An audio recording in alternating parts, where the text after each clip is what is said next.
Our Father who art in heaven, hallowed be thy name. Thy kingdom come, thy will be done on earth as it is in heaven.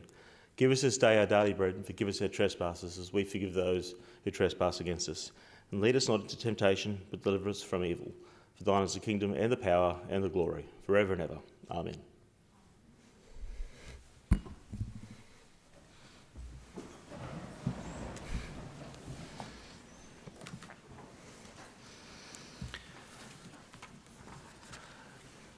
Honourable members, I respectfully acknowledge that we are meeting today on the land of Aboriginal people and pay my respects to elders past and present. I thank them as First Australians for their careful custodianship of the land over countless generations. We're very fortunate in this country of ours to have two of the world's oldest continuing living cultures in Aboriginal and Torres Strait Islander peoples whose lands, winds and waters we all now share. It's my absolute pleasure to see all of you here in the chamber. With our COVID restrictions, we were a little unsure as to how this was going to work, and I'm really pleased not only to see so many of you in here, and I know that there'll be a changeover of students later, but it is terrific to see all of you here sitting in these seats because it is far more fitting for you to have your Legal Studies Youth Parliament here in the Legislative Assembly chamber rather than some other venue. So it's wonderful to see all of you here. I'm the Speaker of Queensland Parliament, and I'm really pleased that I'm able to preside over your Legal Studies Youth Parliament. Very importantly, Parliament is not about the government. The government is here. And of course, that includes the Premier, Cabinet Ministers and other members of the government. But it is more than that. It is also about the opposition. It is about all members of Parliament who represent one part of Queensland in the roles that they all undertake. In our Parliament, we have 93 members, who, including myself, who represent various parts of Queensland. They all come together, and no matter what position people hold, they're all very, very important because they represent people in the state and a particular geographic area. And they're all equals, no matter if they're the Premier or a backbencher. So think about, I guess, today, the law that you'll be debating, because I think that's one of the lost things in Parliament. People think it's about politics, and it is, to a point, but it is particularly the case where people who are in here need to remember that they're legislators, making laws that we live by in our state of Queensland, laws that have to be interpreted and understood by our judicial system and all of the people who play a role in that system as well. So all of you, I know, are doing legal studies. Are you enjoying your legal studies? Okay, you can say here if you like. I was just talking to the Sergeant at Arms. I did legal studies at high school. I'm not a lawyer. I got very high marks at school but decided not to be a lawyer. But it is very helpful in Parliament understanding legislation. And so I hope all of you enjoy the studies that you're doing regardless of what career you intend to pursue, because it is a very important thing to have an understanding of how our laws are made, how they're interpreted in a court of law, and of course the impact that has on people in our community. So the bill that you're debating today, I understand, includes a number of very challenging ideas, and that's really the crux of what we do here in Parliament all the time. We're always considering what laws will both do in a positive way and looking to see whether there's unintended consequences with those laws. And the unintended consequences, we hope, are fleshed out during our committee process, because we don't have an upper house. We're a unicameral parliament, the only unicameral parliament in Australia. And it's very important for us to ensure that we think about what the impact will be on people. Now, we've got 20 schools participating today, and some have travelled a long way to be part of this event. So I want to welcome students from Australian Christian College, Moreton, Centenary State High School, Genesis Christian College, Kedron State High School, Kepnock State High School, McGregor State High School, Prince of Peace Lutheran College, the Gap State High School, which I understand is where our Sergeant at Arms is from. Give a big here to our Sergeant at Arms as well. Did a great job. and also Corinda State High School.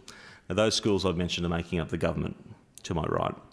Her Majesty's Loyal Opposition is made up of Brigadine College, Fairholme College, Kelvin Grove State College, Loretto College, Mansfield State High School, Somerville House, the Lakes College, Wavell State High School and Earnshaw College. And I should also mention Redledge State College, which I'm very pleased to say is where I'm from, in far north Queensland, a great part of the world. So thank you very much for making the trip to Brisbane.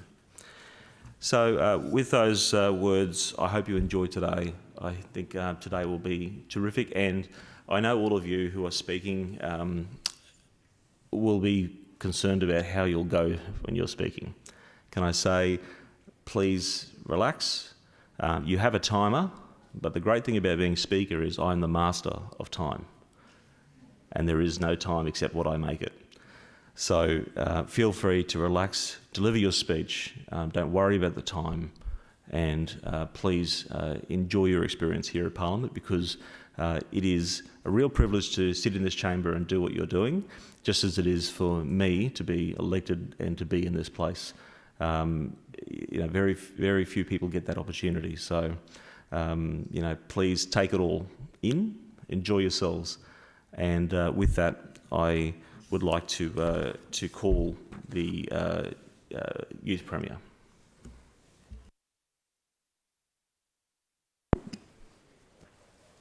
Thank you, Mr. Speaker. To the youth members gathered here today, I extend my greetings and regards. It is an honour to be standing here with such brilliant and like-minded individuals. Today, as we debate and discuss, I am sure we will hear much on the subject of Queensland's future. But if we wish to guide our state's footsteps forward, then we must understand the path we have already walked. Right now, we are meeting in what might be considered the hub of modern Queensland, the centre of Brisbane City.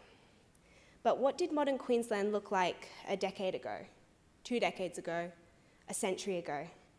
What will modern Queensland look like in the years to come? Change comes, whether we like it or not. Things we thought would never change will. Things we thought would always change won't. It could be evolution, it could be revolution, but we don't know what changes Queensland's future may hold.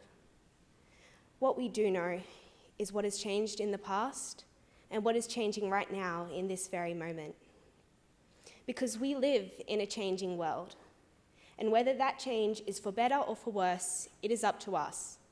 It is up to us as the leaders of Queensland's future to take that change and master it, to make it a tool to use for the betterment of our state and the people and society we love and protect. If we wish to have a future, we must utilise change, we must make it our own, and we must decide how we are going to go about making a Queensland that we love and that has that bright, brilliant future that we all wish to see. Our past, our present, it can't teach us what changes our future may hold, but it can teach us how to take that change and use it for good, for the betterment of our state, for the betterment of our nation, for the betterment of our world. Thank you, Mr. Speaker. I call the Youth Leader of the Opposition.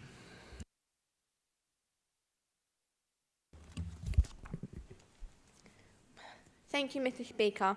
Welcome all to Queensland 2021 Youth Parliament. I am your Youth Leader for the Opposition. I'd like to begin with acknowledgement of country and the traditional landowners of the Turrbal people. I'd like to open with the perspective of Australia as a whole. Australia is a nation of compassion, courage and resilience in faces of hardship.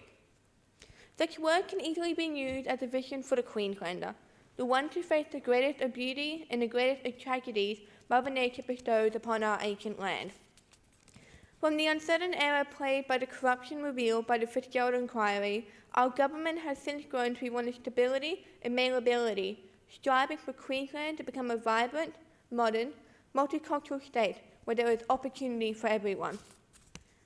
This vision is the outline for all the goals and aspirations for Queensland's future. one that our past and future generations will be proud of. A future where our values of mateship and heredity remain as strong as ever, setting an example for other states. It is the ultimate goal to give to not only our dear country but the world a sense of homeliness, mateship, and ultimately the pure sense of Australian kindness.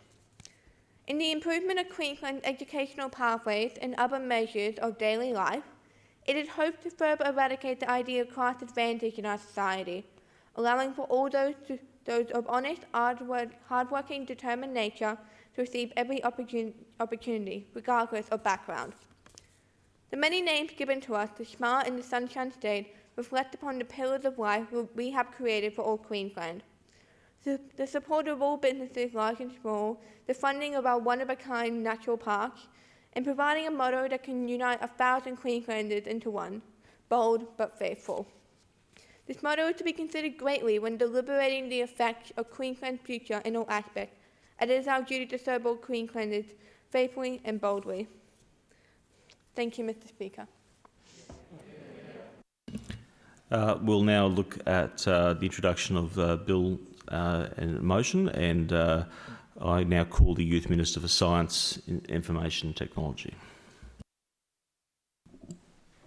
Mr. Speaker, I seek leave of the House to move a motion without notice. Is leave granted? Aye. Leave is granted. Mr. Speaker, I move that so much of the standing and sessional orders be suspended as would otherwise prevent the immediate presentation to the House of a bill for a Youth Act to minimise the impact of technological change on employment in Queensland, and the passing of such bill through all its stages in one day. The question is that the motion be agreed to. Those of that opinion say aye. Aye.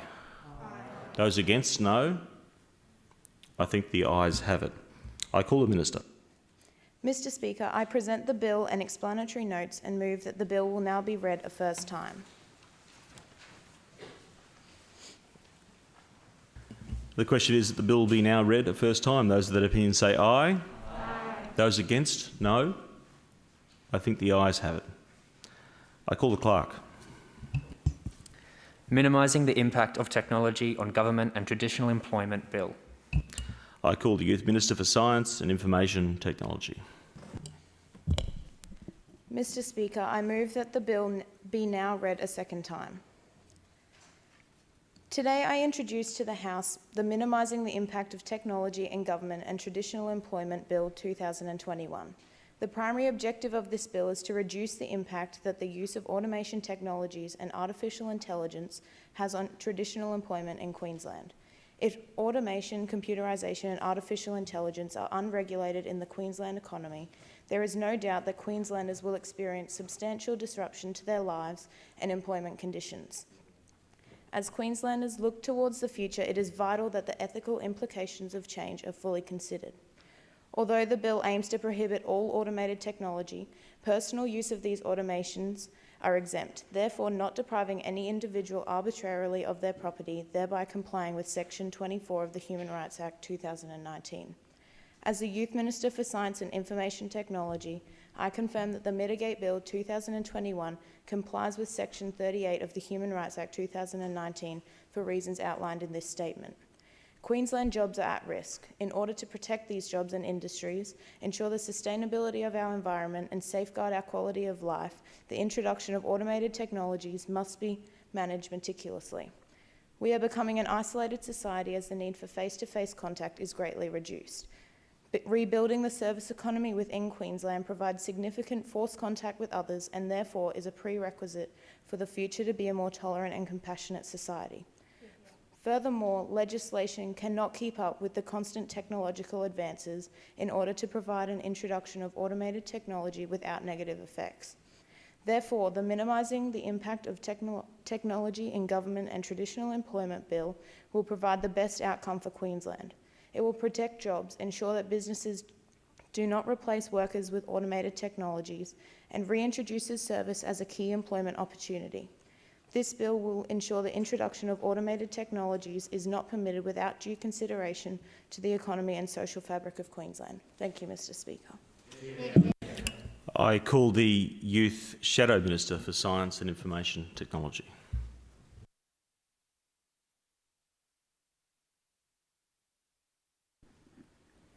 Thank you, Mr. Speaker. I rise to speak to inform the House that the Mitigate Bill is a step back towards the dark ages for the state that has embraced the catchphrase of Queensland is a smart state. This is a mistake. We must rise today and vote against such a ridiculous, archaic bill. This bill aims to remove the technological advancements made over the last century. The Mitigate Bill aims to build employment opportunities. However, the Queensland employment rates have dropped down to 5.1% as of 2021. Many industries are crying out for workers. The agricultural sector has a lack of fruit pickers, which would provide jobs for the unemployed. Another business desperate for employees is the Kenilworth Hotel, offering $1,000 for those who apply. Queensland is a smart state, and we should be educating our young people for employment in the 21st century, where Queensland is competitive with the rest of the world. I urge you to vote against the bill. Thank you, Mr. Speaker. I call the youth member for Boyne. Thank you, Mr. Speaker. I rise to speak on how technology is taking jobs away from the people and therefore affecting the unemployment rate. It is essential that this bill gets passed today, as by this act being enforced, it will help to maintain low unemployment rates for Australia. This is due to the fact that technology and artificial intelligence especially is replacing some jobs in the local community and taking employment opportunities away from members in the community. In August this year, the Australian Bureau of Statistics published that Australia's unemployment rate was at 4.5%. Overall, this is a relatively good percentage, however, it could be decreased with the passing of this bill. By this bill passing, it will allow for more people to continue to work rather than their jobs being replaced and overrun by technology and artificial intelligence. Thank you, Mr. Speaker. I call the youth member for McIntyre. Thank you, Mr. Speaker. I rise today to oppose the bill for the following reasons. Firstly, as we know, the bill seeks to limit technology in the government and in traditional places of employment. In the light of the coronavirus pandemic, it is becoming imperative that there is less human interaction to limit the spread of this illness. Queensland Government has stated that it is a priority to keep Queenslanders safe, and technology is enabling this to happen. Furthermore, not only is technology keeping Queenslanders safe during the pandemic, it is enabling the economy to continue to grow during this time. Mr. Speaker, Queensland is known to be the smart state. So why in Clause 7 are we discussing moving backwards, therefore taking our title of the smart state? As the smart state, we should be creating more jobs in creating and maintaining new technology. Why would we be getting rid of jobs when Queensland has seen its lowest employment rate in 12 years? I urge the government to reconsider the proposed bill as we want to be embracing new technology. Thank you, Mr. Speaker. I call the youth member for Zamia. Thank you, Mr. Speaker. I rise to speak on the issues associated with a technologically reliant society and draw attention to the positive implications of the proposed bill. An Oxford University study found that 7% of Australian jobs are at risk from automation over the next 15 years. This equates to over 2.7 million Australians out of the workforce, a number larger than the population of Brisbane. Already, thousands of previously existing Queensland jobs have been destroyed due to breakthroughs in technologies such as robotics and high-speed networking, systems of which this bill aims to restrict. Technology can now perform tasks that we have always thought made us human, threatening many jobs that were once secure. We, as youth parliamentarians and educated individuals, must consider the undermining issues that technology within the workforce presents to our communities. It is the responsibility of this Parliament to ensure the best outcome for all stakeholders within society and the generations to come. Thank you, Mr. Speaker. I call the youth member for Saltwater. Thank you, Mr. Speaker. Today I rise to oppose the bill for the following reasons. In the light of the continuous risks of the COVID-19 pandemic, the use of technology to provide public safety has never been higher. Queensland has seen its lowest unemployment rate in 12 years, so why would we be getting rid of jobs?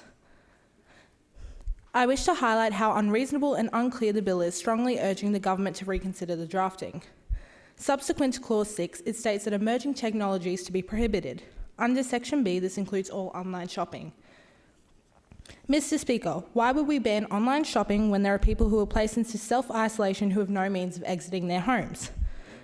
Furthermore, online shopping has been one of the main ways we've been able to continue to allow for the economy to flow. This has provided a lifeline for small businesses during these times.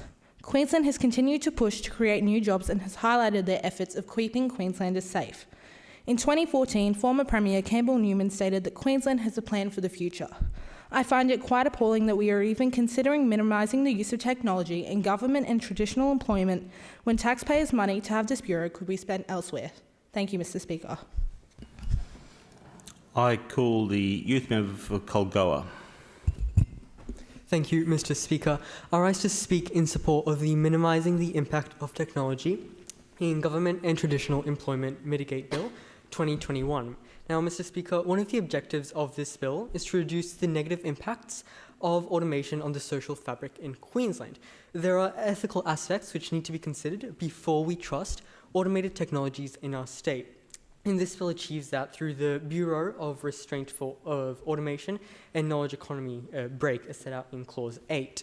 Now, members might remember the moral machine experiment run by the Massachusetts Institute of Technology, where members were asked to choose what would be the most moral choice for a self-driving vehicle when presented with two unavoidable and fatal scenarios. Now, judging on the information of the victims, such as age, occupation, and criminal records. Now, when things like this happen to humans, we trust them to make decisions based on their morals. However, when they happen with automated technologies, we can't trust them to do them on morals because they're doing, as this experiment proved, on cold-hearted profiling, Mr. Speaker. We need break for scenarios like this, and we must pass this bill. I'm conscious of the time, so I'll finish up now. This Parliament cannot allow these machines to evaluate the worth of our lives, and this Parliament cannot allow them to ruin the social fabric of Queensland. What we must do is pass this bill and stop them before it's too late. Thank you. I call the youth member for Kendall. Thank you, Mr. Speaker. Today I want to share with the House an arising issue that I've seen in the Minimising the Impact of Technology in Government and Traditional Employment Bill 2021. I have found in Part 4, Clause 6, that this bill wishes to ban online shopping. This alerts as a major problem in this bill, considering the positive implications online shopping has for Queensland. To list just a few, during the uncertain time of COVID-19, online shopping has been heavily used to help communities socially distance by reducing in-store retail to minimise the spread, therefore increasing employment in e-commerce. The more concerning point would include the substantial funds e-commerce brings to Queensland's economy. Online shopping generates new economic growth and spurs innovation amongst Queensland businesses. Queensland has also seen a 21% increase last financial year in online shopping, with Toowoomba in the top 3 suburbs for online shopping nationally. I hope the Parliament will reconsider this clause in the bill, deliberating what online shopping brings to our state financially. Thank you, Mr. Speaker. I call the youth member for Russell.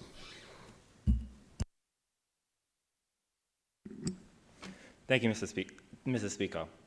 I, like many of those around me today, rise to promote the Mitigate Bill, a bill that has been created in close regard to the many interests of Queensland citizens. Member, you're able to remove your mask while speaking. Oh, sorry. You're okay? We are living on the edge of a precipice. Presently, with our society's aspiration for seemingly exponential technological growth, we risk compromising Queensland's social fabric and employment to looming threats of automation technologies, artificial intelligence, and the like. Current research has indicated that automation will shrink Australia's job market by 11% by 2030, removing 1.5 million people from the workforce. Additionally, I would like to note that this job destruction majorly consists of middle-class citizens, who are crucial in underpinning our country's economic growth. If we want technological innovation to provide equal benefits to all citizens, instead of enlarging social and financial inequality, then it is crucial that actions be taken without delay. Thank you, Mr. Speaker. I call the youth member for Nagoa. Thank you, Mr. Speaker. I rise to speak on the economic losses and the detrimental impacts of the Mitigate Bill. The introduction of this legislation will increase the cost of living within Queensland. The increase will be due to humans taking over the jobs that automation is currently handling. As a result, the time taken to carry out everyday jobs will increase, as humans are not as efficient nor quick as technology. Additionally, it will be very expensive to remove the current pieces of technology in place. Queensland will be significantly behind all other states in terms of efficiency and practicality. Times like these where minimal human contact is ideal is a prime example of why technology should remain in place. Queensland should not aim to move backwards in the progression of society. We should be moving forwards.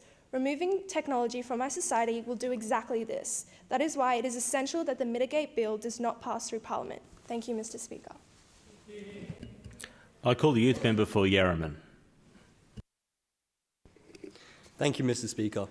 I rise to speak on the Minimising the Impact of Technology in Queensland and Traditional Employment Mitigate Bill 2021 and how it is beneficial to Queenslanders. This bill is objected to reduce the social fabric in Queensland and help limit the impact of automation in employment. Part 4, Clause 6 of the bill states that automated processes to be prohibited, including the use of self-driving cars. It outlines the limiting the use of self-driving vehicles for personal use only. This is important as there are currently 1,300 car-related deaths every year in Australia. Not having personal control of the vehicle is expected to increase this number substantially. The bill also prohibits and limits the use of artificial intelligence. This is also beneficial for the community with the increasing development of artificial intelligence. It is expected to eliminate 1.5 million jobs in Australia by 2030, which would reduce the chances of citizens, especially youth, at being able to get a job in times like this, which makes it important that we do not increase employment opportunities for Queenslanders. Part 4, Clause 6B of the bill also states that prohibiting the use of drones for commercial activity that could be undertaken by a human, including delivery of food or parcels. This is also not beneficial for the community, as similar to artificial intelligence, it will significantly reduce employment opportunities within Queensland in times like this. This bill goes a long way in helping manage the negative effects of automation in employment and the social fabric of Queensland. Thank you, Mr. Speaker. I call the youth member for Pimpamar. Thank you, Mr. Speaker. I rise to speak on Clause 5 of the Mitigate Bill, specifically to point E. Now, I'm not a Brisbane local and I don't travel these motorways often, but even from driving here this morning, I witnessed a great deal of traffic on the roads. Now, to me, it doesn't make sense to take away automated tolls and replace them with toll booths, because would this not just congest our roads even more, reversing the whole point of these toll roads in the first place? Furthermore, taking away technology from our roads reduces the number of engineering and trade jobs within Queensland.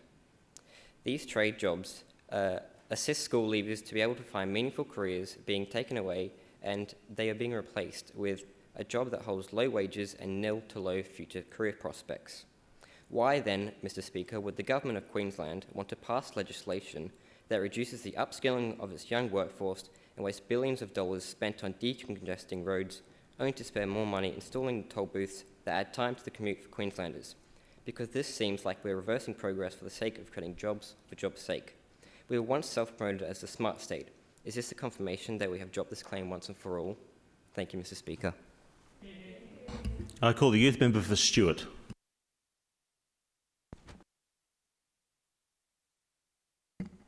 Thank you, Mr. Speaker. Today I rise to remind the House that jobs should be valued over blatant corporate greed.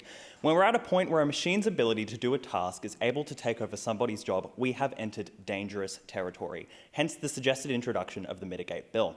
A 2020 study conducted by Forrester examining 391 different occupations found that job numbers are expected to shrink a staggering 11% before 2030, all due to automation, putting families already living below the poverty line at greater risk. In our current COVID climate, employment rates are already falling. The responsibility of the government should be to protect jobs and employment rather than actively placing them in danger. The acceptance of the Mitigate Bill into law would also prevent the already sizable wealth gap to continue to widen, with large corporations being prevented from making workers obsolete for the sole purpose of profit through automation. It is for these reasons, Mr. Speaker, we believe that the passing of this bill is imperative in ensuring the rights of workers in Queensland. Thank you, Mr. Speaker. I call the youth member for Statten.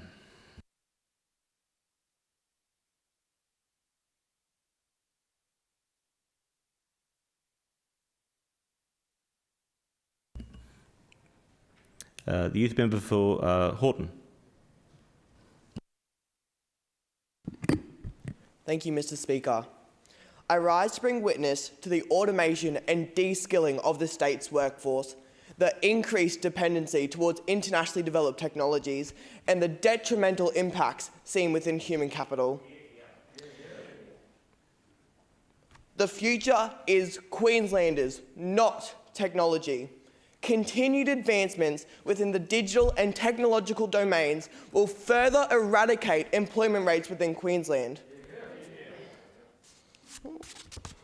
Proving my claim, studies conducted by the Organisation for Economic Cooperation and Development conclude that 1 in 10 jobs is at risk for automation following the COVID-19 pandemic. This bill will allow for the security needed within these trying and unforeseen times, ensuring protection for Queenslanders, our Queenslanders. And with that, I say a yes to the bill is a yes to Queenslanders. Thank you, Mr. Speaker. I call the youth member for Naran.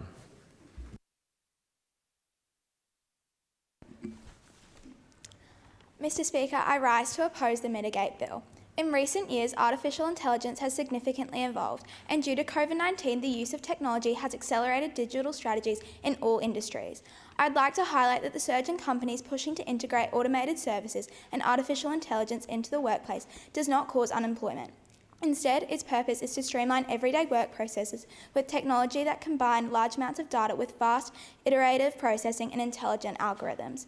Specifically, during the pandemic, companies have been challenged with ways to avoid bankruptcy or liquidation of their businesses. And to do this, the emerging technology of online shopping has a high demand. By prohibiting this automated technology, companies in this day and age will not be able to stay afloat because in-store transactions are limited during the unprecedented lockdown periods. Finally, if we look to the future of Queensland, if all local businesses have the opportunity for an online shopping forum, money spent in these companies will be reinvested back into the community, enriching other businesses and consumers alike because money spent in small businesses stays in the local economy at a higher percentage than money spent at chain retailers. Thus, the Mitigate Bill should be not passed through Parliament. I call the youth member for Weir.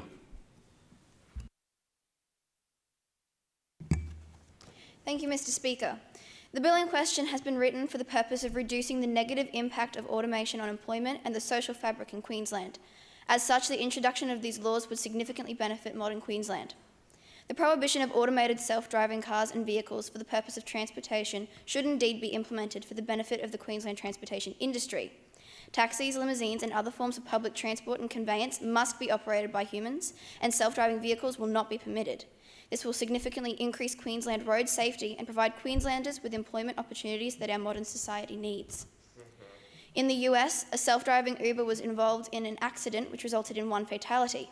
This case should be taken as an example of the dangers of self-driving transportation. In order to maintain Queensland road safety, transportation services should remain strictly human-operated. Thus, the passing of the Mitigate Bill and the implementation of its proposed acts will significantly benefit modern Queensland. Thank you, Mr. Speaker. I call the youth member for Stone. Thank you, Mr. Speaker. I rise to inform this House of the sizable flaws in this bill. The first library lending machine was introduced circa 1930, the first bus ticket machine 1953 in London, automated store checkouts in the early 1990s, and car wash machines in 1940 in Hollywood. It's the 21st century and the government is forcing our state into regression. Queensland needs the progression that comes with the innovations of technology. Technology provides for the repetitive, low-paying jobs that require little to no education, while opening up endless employment that requires our abstract thinking and critical problem solving. It allows our society to focus on our education and learning the useful skills to make change. Technology is paving the way for social and economic transformation by fueling many existing industries. The human intelligence is irreplaceable. This is our chance to reframe employment opportunities with a focus on the creative and critical thinking, educating our brains to be the biggest thinkers of this era. Thank you, Mr. Speaker.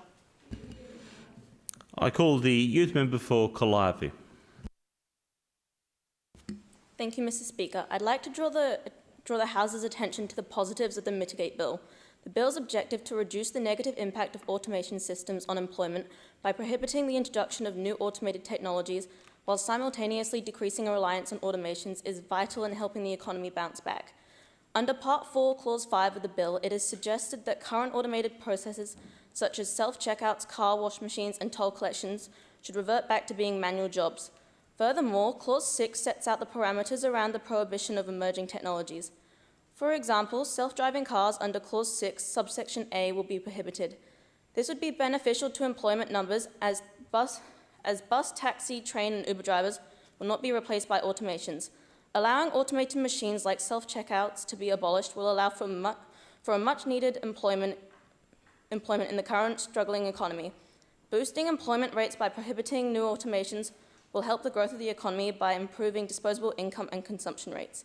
Thank you, Mr. Speaker. I call the youth member for Pascoe.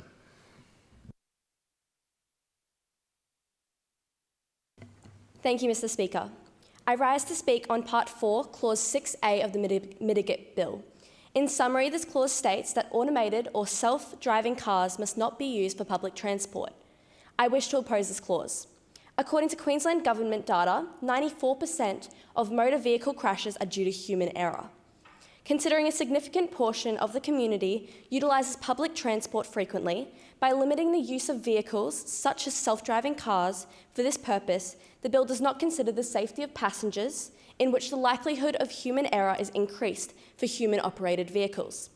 Furthermore, electric self-driving cars are proven to be more environmentally friendly than traditional combustion engines, and therefore by limiting the use of these self-driving cars, the bill would also impose increased damage towards the environment.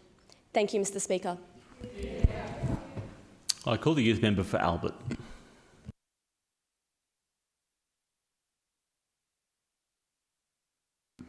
Thank you, Mr. Speaker. In the current state of our world, amidst a global pandemic, a crippled economy, and low employment rates, prohibiting automated services would be a leap into a brighter future. Under Clause 5, it states that the current automated services will be prohibited, creating thousands of new employment opportunities to support our working class. The prohibition would decrease Australia's reliance on technology and thus protect the social fabric of Queensland. Protecting traditional employment opportunities, likely in the service industry, will support those who struggle to obtain employment. It is a matter of protecting our fragile economy and our responsibility to our community to safeguard quality of life regarding both physical and mental health, which are currently at risk due to the current circumstances. This bill is a step forward in getting Australia's economy back on track and to support our community. Thank you, Mr. Speaker. I call the youth member for Isis. Thank you, Mr. Speaker. I rise to speak on Part 4, Clause 6E of the bill, which in summary encompasses the generalised term of online shopping, the action or activity of purchasing goods over the internet. By prohibiting online shopping, businesses will become unable to compete in their market and remain competitive, limiting the economic gain in Brisbane and Australia as a whole. Due to the COVID-19 pandemic, 72% of businesses have had less income. As the pandemic will begin to leave us in the coming years, with the vaccine rollouts across our country, the online shopping has allowed businesses to increase their economic gain. Small businesses have increased their shares through their online stores, and it would be detrimental to remove this. To conclude, both consumers and businesses will need this online shopping to restore Australia's economy. Thank you, Mr. Speaker. I call the youth member for Curran. Thank you, Mr. Speaker. I rise to speak on the positive effects of the bill. The reintroduction of human staff public transport jobs, petrol stations, call centres and banks are a great way for the government to show communities that they truly care about their jobs. This will create meaningful work for those who are unemployed, and meaningful work is important for everyone. Employment can be a positive way to better physical and mental health, therefore improving quality of life. For some people, buying and selling can be one of the only forms of human contact or communication, so it's important that this service economy is rebuilt to create a more united and connected society. This could be encouraged by limiting self-serve options. Although it's obvious that these new technologies provide convenience for everyone, we also need to think about our future and what our limit is. This bill ensures that we maintain a healthy and connected community that values each and every citizen and their roles in our society. Thank you, Mr. Speaker. I call the youth member for Mackenzie. Thank you, Mr. Speaker. Imagine if your loved one needed urgent surgery. Would you want them to be treated with the most innovative, successful robotic treatment available, or risk their life with the human hand? Halting technological processes will significantly disadvantage Queensland within the medical industry. Part 4, Clause 6 of this bill will mean artificial intelligence will be removed from our state's operating theatres. Artificial intelligent machines, for example the Da Vinci surgical robot, are used by physicians in challenging surgeries, including the removal of thyroid cancer tumours. Increasing the level of dexterity, AIs prevent open surgeries. By minimising technology in our society, our smart state will be left behind in a vastly changing country. Queensland citizens will be forced to travel interstate to receive the healthcare that they are entitled to. Whilst the rest of our country is taking a step forward, prohibiting technology will put us 3 steps backwards. To protect our community from being left behind in the past, this bill must not be passed. Thank you, Mr. Speaker. I call the youth member for Murray. Thank you, Mr. Speaker. Increasingly, current and emerging technologies are improving to match the abilities of Australian workers, putting them out of work and depriving them of income that is often so significant to the welfare of a household. It is predicted that by 2030, the Australian job market will have shrunk by 11% due to automated technologies, causing the loss of an estimated 1 to 2 million jobs.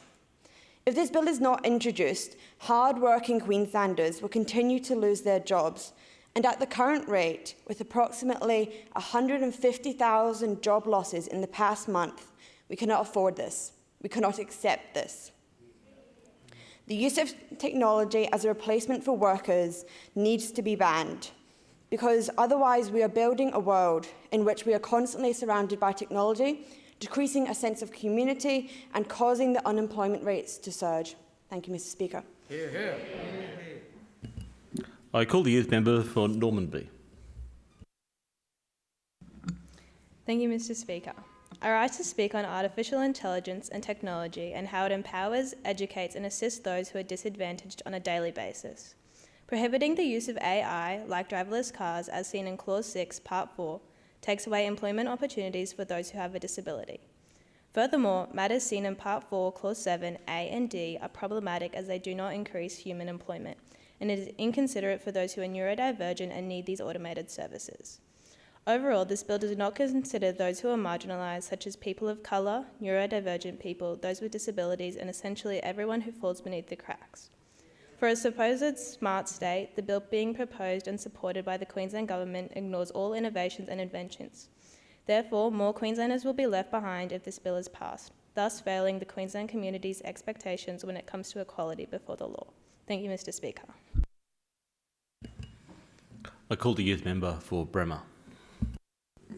Thank you, Mr. Speaker. The use of unnecessary technology within the workplace should be banned in accordance with the Mitigate Bill in order to restrict the chances of a national unemployment crisis, such as was witnessed in the height of the recent pandemic. In 2019, it was predicted by Oxford Economics that by 2028, over 7% of Australian workers would be subject to displacement as a result of the growing reliance on technology in the workplace. However, the sudden effects of the coronavirus caused evident chaos in terms of unemployment and underemployment, resulting in both the highest and lowest rates of unemployment in a decade. The introduction of a break unit, as outlined in Clause 8A in Part 6 of the bill, would allow for the adequate and necessary reintroduction of job opportunities vital to protecting against further surges in unemployment. Thank you, Mr. Speaker. I call the youth member for Herbert.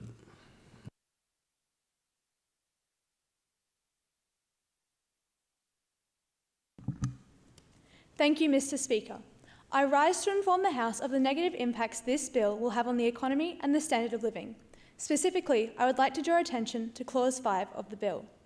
Prohibiting the use of automation in a commercial environment would cause significant issues for retailers and the government. Not only would they have to spend money to remove existing infrastructure, but the cost of labour would also increase. Consider the business sector. Whilst this may decrease under- and unemployment rates, sharply increasing the number of employees that a business must employ will cause a decrease in profit. To reduce this, the cost will be passed on to the consumer. This will lead to an increase in the inflation rate and cost of living, which, especially given the current circumstances, will further reduce the standard of living and economic growth. Furthermore, the negative impacts of this bill will be felt most by those who it's designed to help. Currently, most automated machines referred to in Clause 5 displace those who would be earning low wages. This means that they are less equipped to deal with an increase in inflation, and as such, a significant increase in the minimum wage for all would be required to counteract this, which has several negative impacts. Thank you, Mr. Speaker. I call the youth member for Johnston. Thank you, Mr. Speaker. The newly enforced legislation of the Mitigate Act 2021 is significantly beneficial for today's society in the state of Queensland. The Mitigate Act 2021 is crucial for the economic and social fabrics of Queensland in the light of our global pandemic. It will protect employment for our citizens and to protect them from workforce replacement of automation technologies. There are statistically already an outstanding amount of circumstances that may affect one's capability of employment, such as age, gender, race, or ethnicity. Supporting that workforce replacement would further drive down Queensland's economy, not to also state that possible malfunctions of acknowledged automation technology can create a major fallout in society, resulting in serious injury, harm, and death to surrounding bystanders. We must reduce and regulate the use of automation technologies in society today, and it is essential that we pass the Mitigate Act to address these issues. Thank you, Mr. Speaker. I call the youth member for Suttle. Thank you, Mr. Speaker. I am pleased to advise the House on why artificial intelligence is beneficial to society. Artificial intelligence is the way of the future, so why limit the progress of society? Now, I want you to consider how you envision artificial intelligence. Many ideas, such as self-driving cars and robots, would come to mind for many. But AI is so much more than that. Artificial intelligence advancements have been benefiting society for years. So why abruptly stop it now? From self-service machines in grocery stores and shops to automated car washes and home assistants, these are all advancements in artificial intelligence that make life more convenient for the users. However, I want you to look deeper, past the convenience of AI. While many take AI for granted, there are people in the world where the advancements in artificial intelligence are a necessity for maintaining the quality of life. These people are not usually as fortunate as you and I, and otherwise handicapped by other means. To these people, AI gives a sense of normality. Automatic wheelchairs and the recent developments of artificial prosthetic limbs are among many advancements of AI, giving people a chance to experience a life more equitable. Artificial intelligence is a blessing to many, but some in ways unfathomable. To legislate a bill will hinder the development of AI and the future. It is not the way to go. I call the youth member for Lockhart.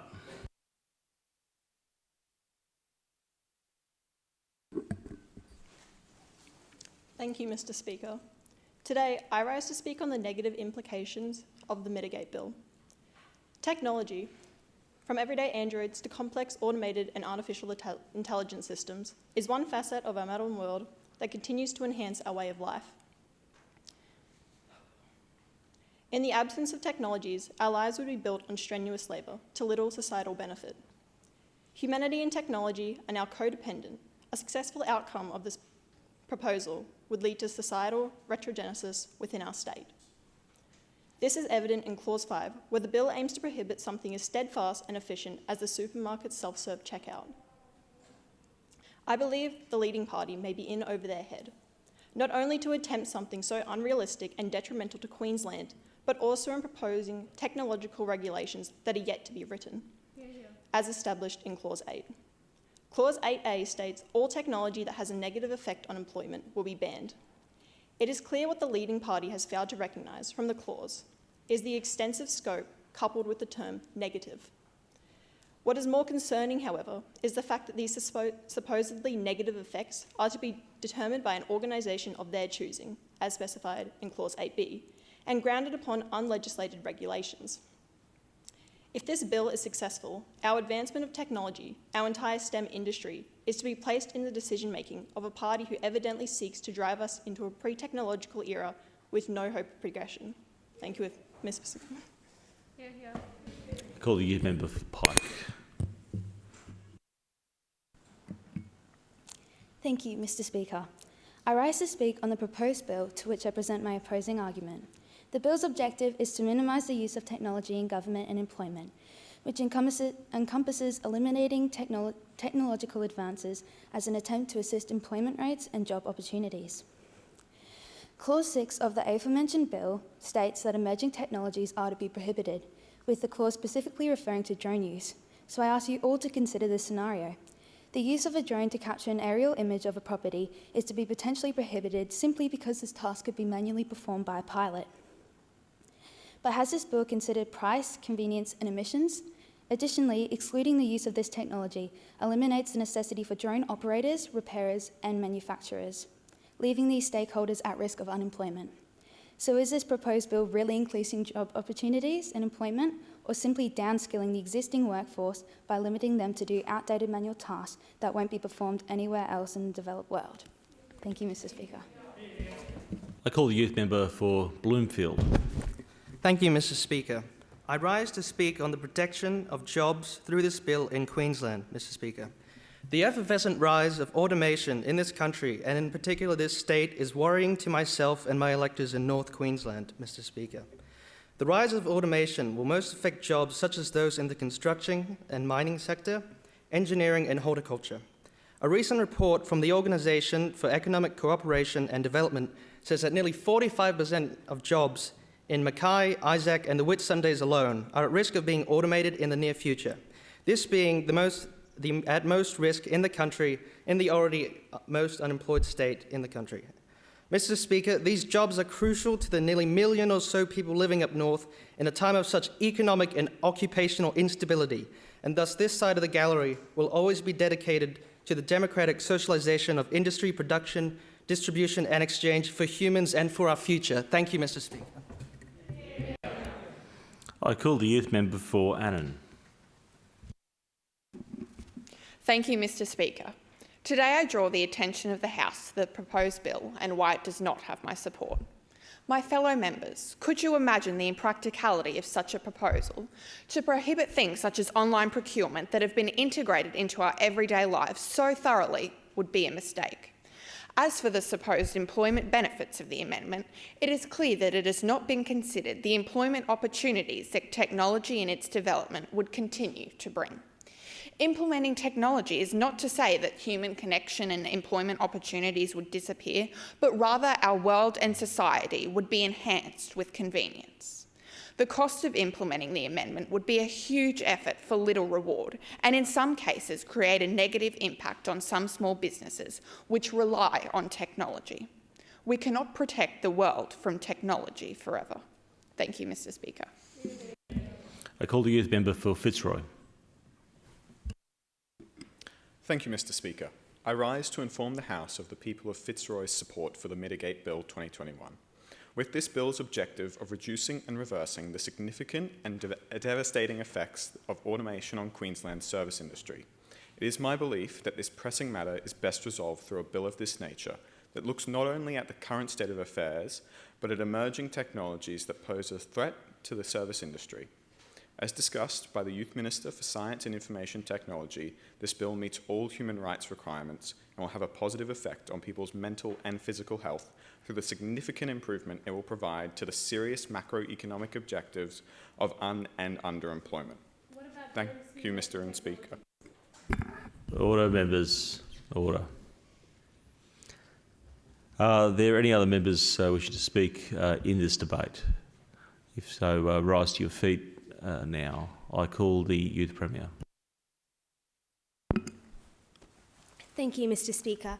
I rise to address some of the points raised by the opposition. Some of the points raised are that there are other jobs available for Queenslanders who have been displaced by technology. I would like to point out that we need to seriously consider the skill level of the people who are serving in our service industries and other affected industries. It is important that we recognise the capabilities, the strengths, the experience that these people have already achieved in these industries, and we value their contribution to our society. I would also like to point out that increasing technology is also increasing the effect of capitalism on our society, and that rising income equality is a serious issue in Queensland, in all of Australia. If we need to raise the minimum wage, as one member of the opposition pointed out, that would have beneficial effect on preventing the rising income inequality in Queensland. We are snowballing into monopolies of technology, and I would like to point out that this bill will provide protection for those who are unprotected in our current societal stance. Thank you, Mr. Speaker. I call the Minister.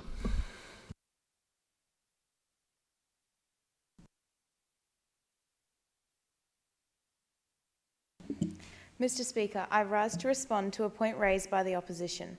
It has been stated that the unemployment rate is at the lowest it has ever been, but that doesn't mean we give up on the 5% of Queenslanders who are still unemployed. Retail is a basic industry which provides a multitude of jobs for Queenslanders. Why are we taking these opportunities away from the unemployed by using online shopping? I pose a question, Mr. Speaker. What do we expect to happen as more businesses move online? This unemployment rate will surge. This bill is vital to ensuring Queenslanders do not experience substantial disruption in their lives. I commend this bill to the House. The question is that the bill be now read a second time. Those of that opinion say aye. Aye. Those against, no. I think the ayes have it. I call the clerk. Minimising the impact of technology on government and traditional employment bill. Honourable youth members of the House will now rise and adjourn for morning tea.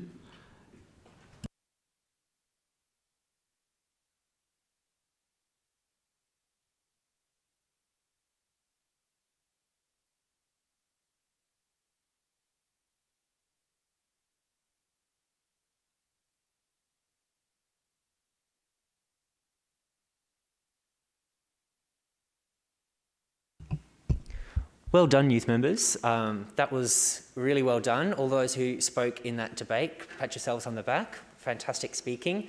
Government, well done on the hear. The opposition, a bit anemic over here in your hears. I want to see some more vigorous, robust hearing. And thank you to that one member who interjected at the very end. That was great, wherever you are. Okay, we will now I'll get everyone in the gallery. Marjorie and Katie will take you over to the river deck for morning tea. Those who are here in the chamber, just before we move, I will just go over. So when we come back from morning tea, the following electorates who are down here in the chamber now will move up into the gallery. Those who are in the gallery will come down and find their seat on the chamber floor. So these electorates will be in the gallery after morning tea. Kulgoa, Yarraman, Stewart, Horton, Weir, Calliope, Albert, Carron, Nagoa, Pimpama, Narran, Stone, Pascoe, Isis and Murray. So you guys will head straight up to the gallery after morning tea. We're just now going to get a photo for just these students on the chamber floor, and then when we come back from morning tea with the swap over, we'll get another group photo. So everyone will have a photo with themselves on the floor of the chamber. So those up in the gallery, you can head off to morning tea, and those down here in the chamber will get a photo from Lenita, who's our communications team leader. Where do you want them, Lenita? Just sit. Masks off for them. Can they? Oh, okay. So students, we will get, you can take your masks off for this photo, and looking up at Lenita, who will be taking the photos for us.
Honourable youth members, having agreed to the second reading of the bill, there are 9 clauses in consideration in detail. I propose to call the clauses.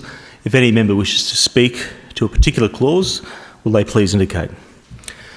The question is that clauses 1 to 4, as read, stand part of the bill. Those of that opinion say aye. Those against, no.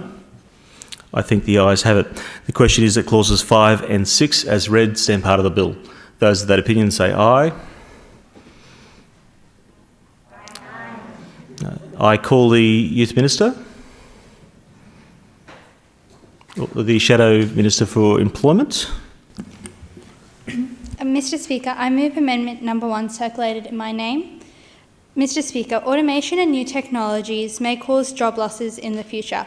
However, history shows that new jobs will arise to support these technologies.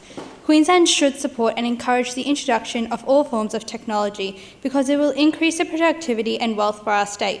The opposition supports the introduction of a universal basic income that will help society to adjust to the knowledge economy and ensure that all Queenslanders can share in the benefits that technology will bring to our state.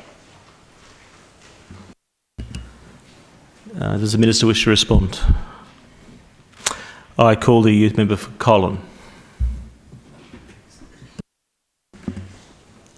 Thank you, Mr. Speaker. Oh, sorry, the Youth Shadow Minister. I rise to inform this House about the benefits of technology and to bring to the House's attention Amendment 1.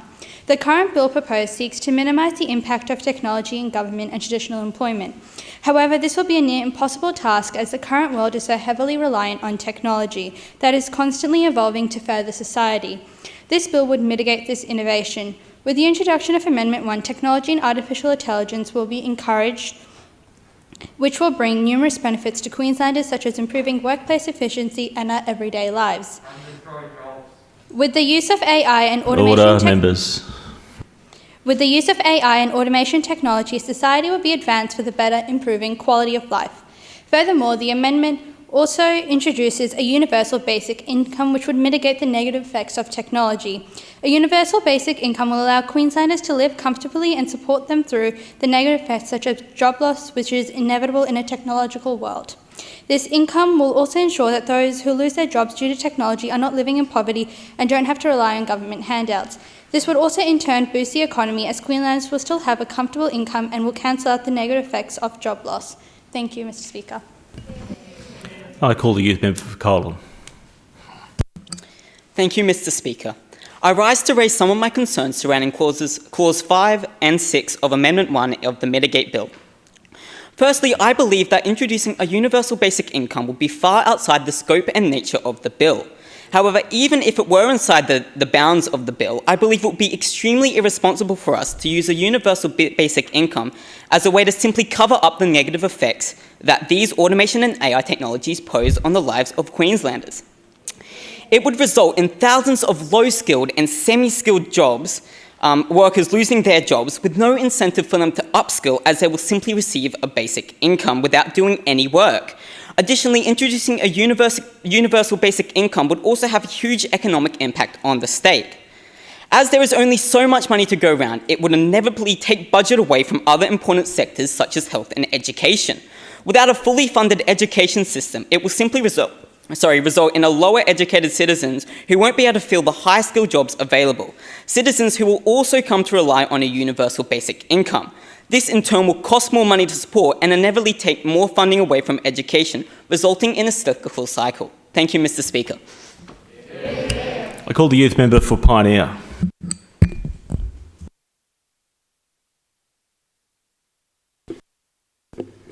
Thank you, Mr. Speaker.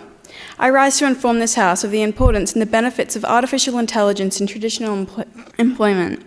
As AI becomes more advanced, its application potential in the workplace prolifically increases, giving the Queensland workplace the opportunity for productivity, economy, and social domains. The field of AI attracts the benefits of social organisations, particularly during unprecedented times, to identify and quantify. Oh, sorry, I've lost my place. Take your time, member. The Australian Alpha Beta Survey has estimated that the productivity gains of AI would allow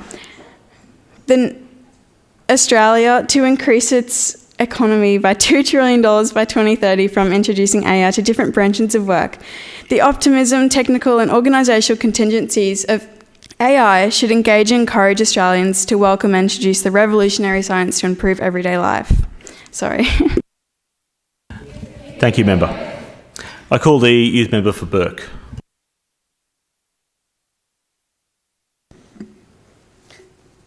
Thank you, Mr. Speaker. As a member of the government, I rise to speak on Amendment 1.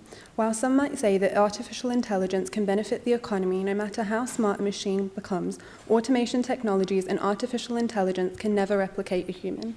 If they encounter a situation that is unfamiliar to them, then they perform incorrectly or else just break down.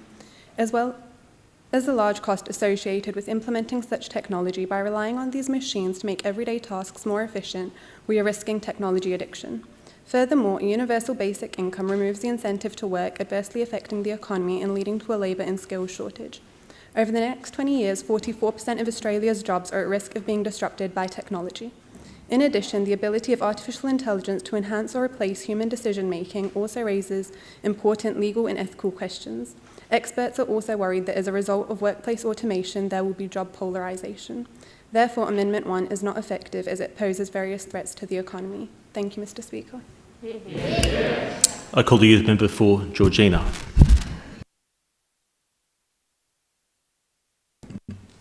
Thank you, Mr. Speaker. I rise to speak on the First Amendment proposed by the opposition. The First Amendment includes the introduction of a universal basic income to mitigate any negative effects of automation technologies on the economy and the lives of Queenslanders. The universal basic income will be a regular income paid by the government to members of Queensland society whose source of employment has become redundant as a result of advances in automation technologies or artificial intelligence. This is a short-term strategy, similar to JobKeeper, that will keep our economy afloat during significant changes that stem from the introduction of this bill.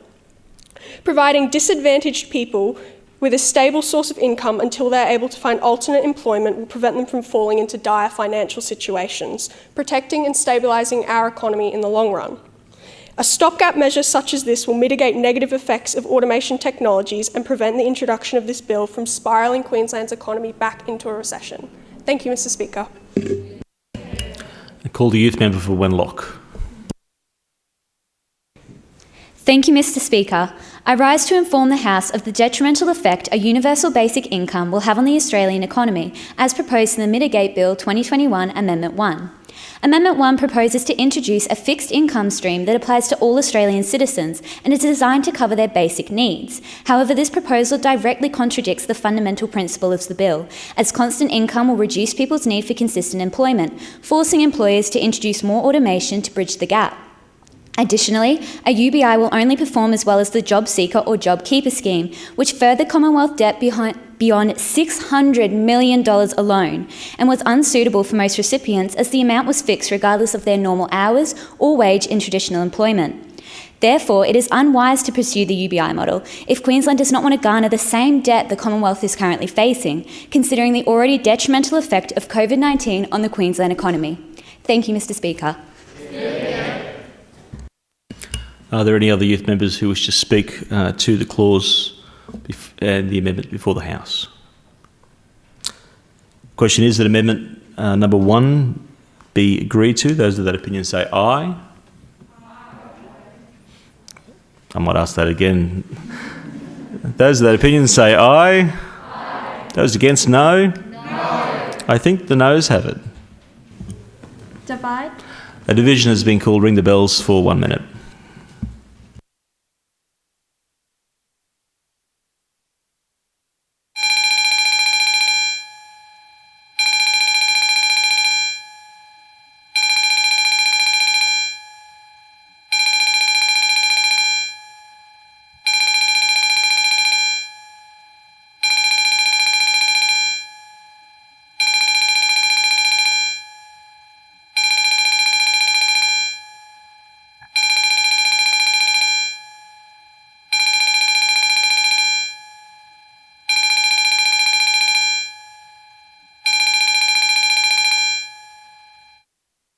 Close the bars.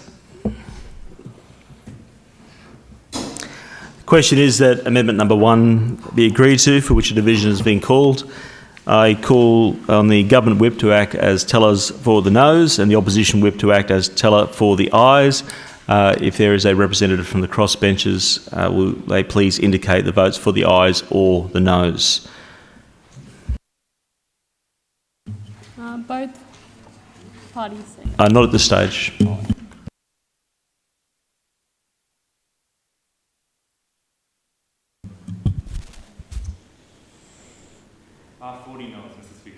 You were very fast at counting.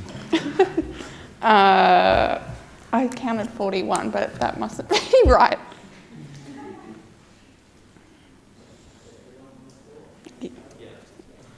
And the crossbench members? 2 ayes.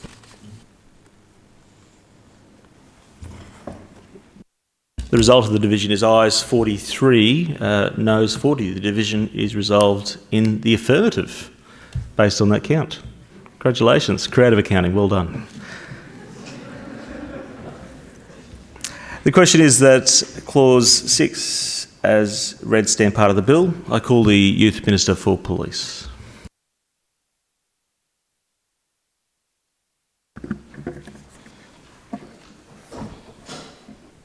Thank you, Mr. Speaker. Mr. Speaker, I move amendment number 2 circulated in my name.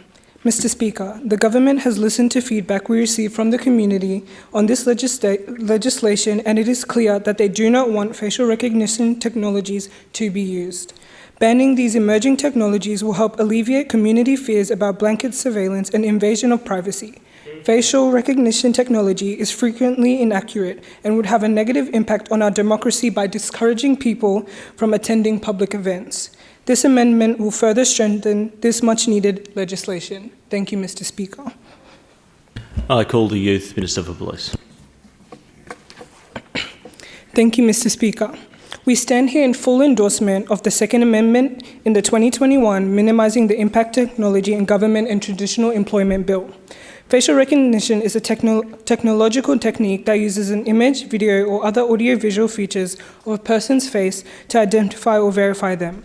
This identifier is typically used to gain access to a system, application, or service. We see facial recognition when we unlock our phones or through CCTV cameras, but facial recognition has proven to be more menacing than we know. Facial recognition systems are a form of mass surveillance that infringe on the right to privacy and put the right to a peaceful assembly and expression in jeopardy. Facial recognition could be used as a weapon to breach the privacy and safety of Queenslanders. Not only this, but in 2020 alone, Queenslanders lost $32 million to scammers, and this is evidently linked to the growing use of facial recognition, a large gateway for online criminals. The threats to privacy, violations of rights, and potential data are not worth the price we would have to pay for this innovation. What is so innovative about being able to be tracked through facial recognition at the cost of privacy, peace of mind, and safety? Mr. Speaker, what the Second Amendment ensures is that Queenslanders and their information are being protected from unwarranted breaches of privacy and criminal activity. Therefore, the Second Amendment to the bill is crucial and must be passed immediately. Thank you, Mr. Speaker. I call the Youth Member for Paru.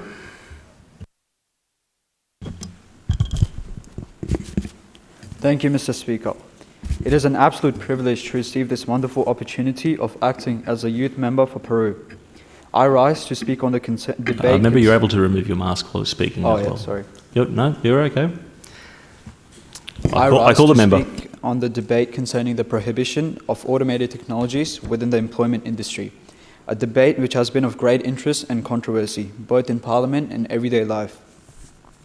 However, the fact is that the amendment to prohibit facial recognition technologies is unreasonable and absurd. Whether it may be evidence or not, facial recognition technologies are engraved within the fabric of the modern era. Attached to everyday tasks such as unlocking phones, to much more complex biometric identification processes, facial recognition technology is a key to modern security. Furthermore, such technology also provides a police force with a reliable system to identify and act upon crimes, ultimately better for the safety of Queenslanders as a whole. Lastly, contemporary society is dependent on the presence of such technology to ease, improve, and benefit their life as Australians, and rather should be encouraged than being prohibited. Thank you, Mr. Speaker. Just a reminder to members, making sure that you're not avoiding facial recognition technology. You are able to take your mask off when you speak. I call the member for Cliffdale. Thank you, Mr. Speaker. I rise to speak on the Second Amendment of the Mitigate Bill 2021. I support the proposed amendment to Part 4, Clause 6 of the bill with the addition to the listed prohibited technologies in prohibiting facial recognition technology. The use of facial recognition technology poses many threats and violations to people's privacy, and the technology can lead to identity theft as false accusations and false arrests have been made due to the facial recognition. An issue that arises through the technology of facial recognition is the possibility of identity theft or fraud. Through this, the use of third-party software to digitally recreate a person's face can be used to lead to identity theft. The threats that are present regarding people's privacy is evident that there is no explicit consent given by the people to be constantly monitored by surveillance cameras or any device that has a camera. Facial recognition is currently being trialled in Queensland in hope of fully integrating the technology into all cameras across Queensland. The issue is that this evolving technology poses is the sense of constantly being monitored and watched. This has been proven by trials recently in Queensland and has been found to cause mass hysteria and confusion. Through prohibiting this technology altogether, the people of Queensland feel a sense of freedom. Through this, if facial recognition was to be prohibited across Queensland, the issues of privacy and identity theft cannot arise directly through facial recognition technologies and would provide a sense of safety amongst the communities and a sense of comfort that they are not being constantly monitored and identified. Therefore, I support this amendment. Thank you, Mr. Speaker. I call the youth member for Honestly. Thank you, Mr. Speaker. I draw to inform the House in these unprecedented times, opposing Amendment 2, the use of facial recognition technologies in any industry.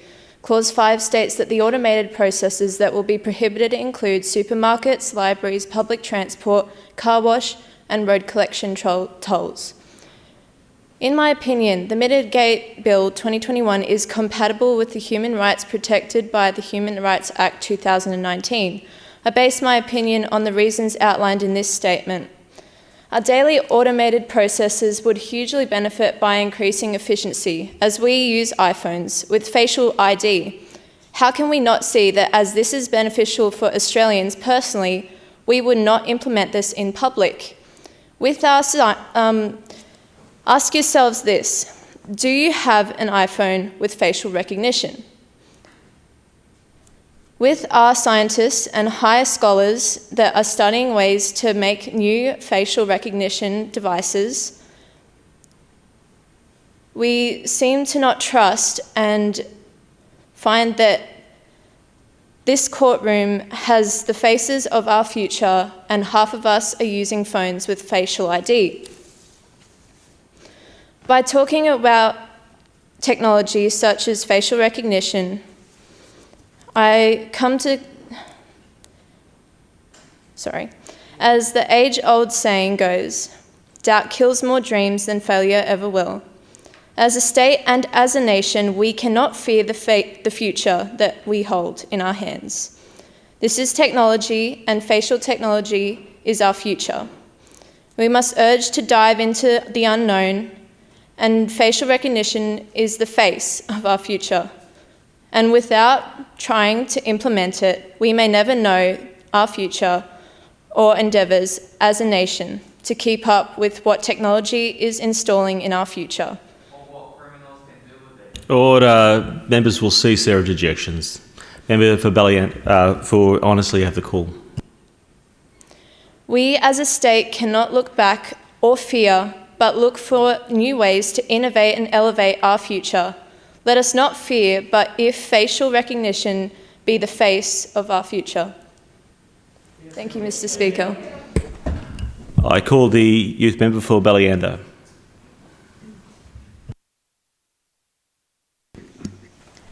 Thank you, Mr. Speaker. I would like to advise the House of some of the benefits of the Second Amendment. This amendment outlines the inclusion of facial recognition technologies in the emerging technologies to be prohibited. But allowing this technology to proliferate will, I admit, be a great resource for law enforcement, but at what cost? Facial recognition technology, while valuable in solving crime and tracking people who are a known threat, brings the government and law enforcement one step closer to Orwell's totalitarian 1984. This constant erosion of privacy will result in the abuse of information that it provides by people in positions of power. We see these abuses of information and power in many authority countries in the world today. Being tracked where you go will restrict people's movement as normal, everyday, law-abiding people. Start asking if their movement will raise suspicion or questions by authority. This will then have further socio-economic impacts on the community. Facial recognition technology can also be used to breach public privacy, as it has the ability to digitally catalogue a person's daily activities and then will then become a target for data theft and information blackmail. Thank you, Mr. Speaker. Are there any members who wish to speak to the amendment number 2 before putting the question? The question is that amendment number 2 be agreed to. Those of that opinion say aye. Aye. Those against, no. No. I think the ayes have it. Divide. A division has been called. Ring the bells for 1 minute.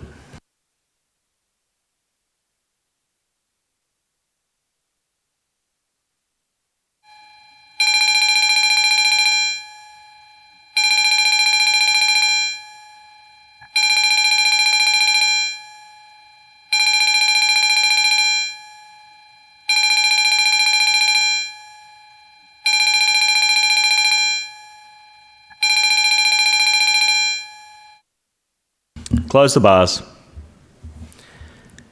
The question is that amendment number 2 be agreed to, for which a division has been called. The government whip will act as teller for the ayes, the opposition will act as teller for the noes, and a crossbench member will indicate the votes for the ayes or noes from non-government or non-opposition members.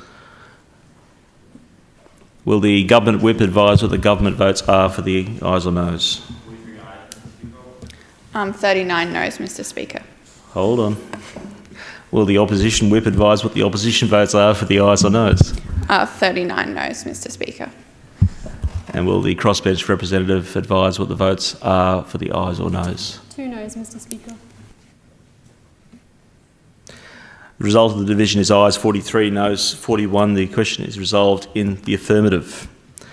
The question now is that clauses 7 to 9 as read stand part of the bill. Those of that opinion say aye. Aye. Those against, no. I think the ayes have it. I call the Youth Minister for Science and Information Technology. Mr. Speaker, I move that the bill as amended be now read a third time. The question is that the bill be now read as amended a third time. Those of that opinion say aye. Aye. Those against, no. I think the ayes have it. I call the clerk. Minimising the impact of technology on government and traditional employment bill. I call the Youth Minister for Science and Information Technology. Mr. Speaker, I move that the long title of the bill be agreed to. The question is that the long title of the bill be agreed to. Those of that opinion say aye. Aye. Those against, no. No. I think the ayes have it. I call the Youth Leader of the House.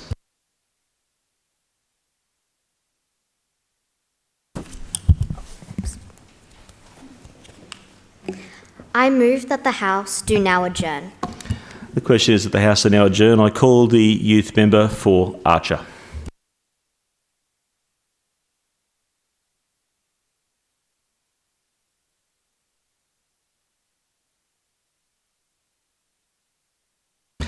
I call the Youth Member for Laura.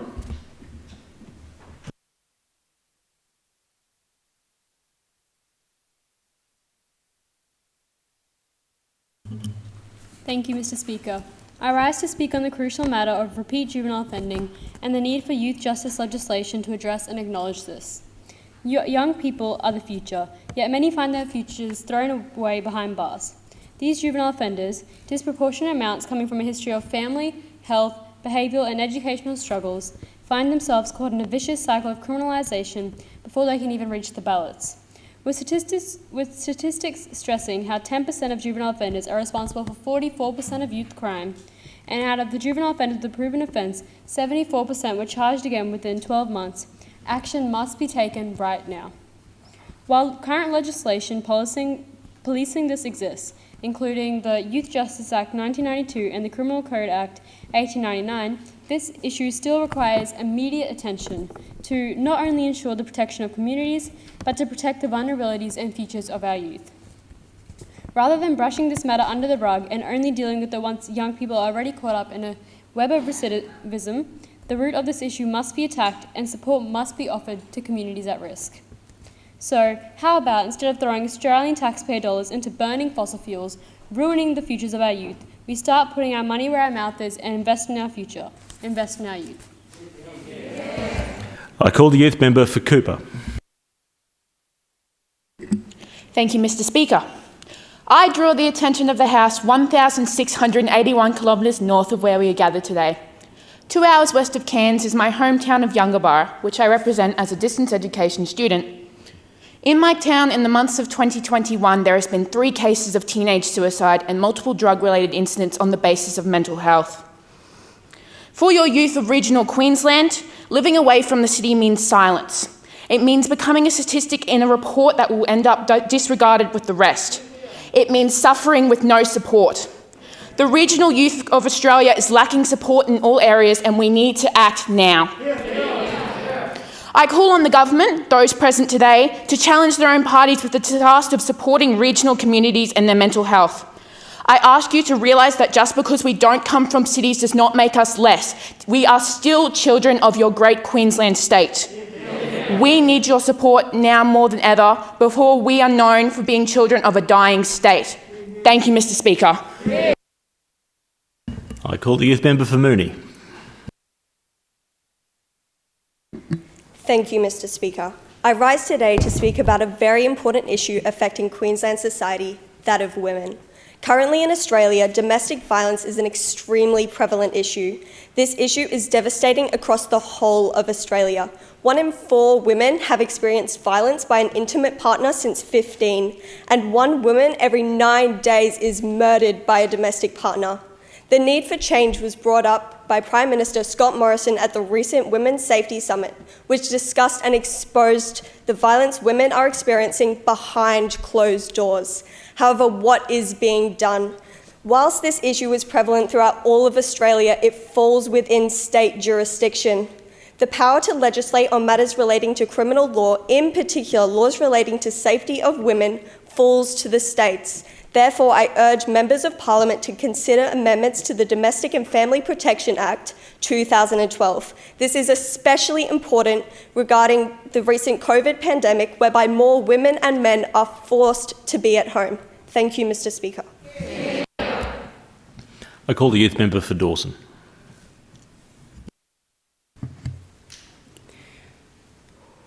Thank you, Mr. Speaker. I rise here today to express my concern that this House had devoted its attention, time, effort and intellect to the wrong discussion, to the wrong form of technology. Therefore, I rise here today to raise the matter that should be held to Parliament, to hold it to Parliament's critical attention, but is unfortunately perceived as a meagre occurrence of the modern times. With the recent discussion of the impacts of technology, a similar concern must be upheld in regard to our current society's most dangerous psychological weapon, our society's enigmatic void of manipulated truths and deplorable lies, society's biggest propaganda machine, social media. Member, I'll ask you to withdraw that word, the word which relates to untruths. It's unparliamentary. Can you please withdraw that word? My apologies, Mr. Speaker. I withdraw that statement. Thank you, member. You have the call. I must continue by saying that the biggest propaganda machine revolves the face of the earth within the space of the second, social media and the internet. YouTube, Instagram, Facebook, and many more. Now, we do speak, Mr. Speaker, as of now, of innocent feeds that post, funny cat videos and Facebook memes that are thumbs up. However, we must not regret to realize only later the absolute threat that these platforms hold. Their ability to inform, brainwash, and collect data is a potential detrimental threat to our society. In regards to the mental health of our youth and the ultimate demise of Queensland's democracy and state that we all know and love. Therefore, Mr. Speaker, I propose that we, the Parliament, must work on a solution to educate our youth, empower Queensland, and ensure the protection and safety of our state against the evolution of the potential digital and technological threat that compromises Queensland, that is social media. Thank you, Mr. Speaker. I like cats. I call the youth member for Stanley. Thank you, Mr. Speaker. I rise today to speak on the issue of overpopulation in our Queensland prisons. Prisons in Queensland are operating dangerously over capacity, and it's largely due to the pivot by the current government to a tough on crime stance, which has led to more people being placed into Queensland prisons than prisons have beds. Woodford Correctional Centre, for example, is operating at 143% capacity, and the average for all Queensland jails is 125%. The problem is especially prevalent in our youth detention centres, and given the current pandemic, this is completely unacceptable. Queensland Corrective Services have, in some cases, resorted to placing inmates and kids in youth detention into watchtowers to make space. This cannot continue. As far back as 2018, the Crime and Corruption Commission and the Queensland Council for Civil Liberties have called for an independent inspectorate of prisons, after the recommendation was originally made in 2016. If we want to protect our Queenslanders, as we hear the government so often claim is our main aim, we must follow this course of action and rectify the problem. Thank you. I call the youth member for Gregory. Thank you, Mr. Speaker. I rise to speak on the issue of mental health in young people in Queensland. Over 75% of mental health issues occur while under the age of 25. The ages of 10 to 19 are crucial for the development and maintaining of social and emotional habits that are important to a young person's mental well-being. Mental health issues can be caused from multiple different factors within a young person's life, like stress, media influence, and the quality of their relationships with family and peers. During the pandemic, due to inadequate funds, young people have been facing 6 to 9 month wait lists just to see a psychologist or psychiatrist. As this is an important age for young people, it would be in Queensland's best interest to fund more mental health positions, as this will continue to help present and future young people. Thank you, Mr. Speaker. I call the youth member for Merivale. Thank you, Mr. Speaker. Mr. Speaker, today I raise an issue that is systemic within our Queensland communities. In August, a 25-year-old woman goes for a walk in North Lakes before being dragged into a toilet block and sexually assaulted. The offender has not yet been located. A sonographer raped 3 patients during appointments at a Brisbane hospital in 2020. The 58-year-old man was charged with the offences but was granted immediate bail. Ladies and gentlemen, the issue I raise today is self-evident. 1 in 5 women have been sexually assaulted or threatened since the age of 15. In 2019, there were 4,859 recorded victims of sexual assault, increasing for the 8th year in a row. And it is estimated that 75% of all sexual assaults in Queensland are never reported. Sexual harassment is not inherent to human nature, rather it is taught and fostered through generations. So, Mr. Speaker and respected constituents, join me in advocating for a review on the Queensland education curriculum to educate our children to respect the human body. The days of turning a blind eye must end now. To Auntie Debbie and the thousands of other victims of sexual violence, I hope this brings peace to your deep pain. Stand now, stand together, we are stronger as one. Thank you, Mr. Speaker. I call the youth member for Bowl.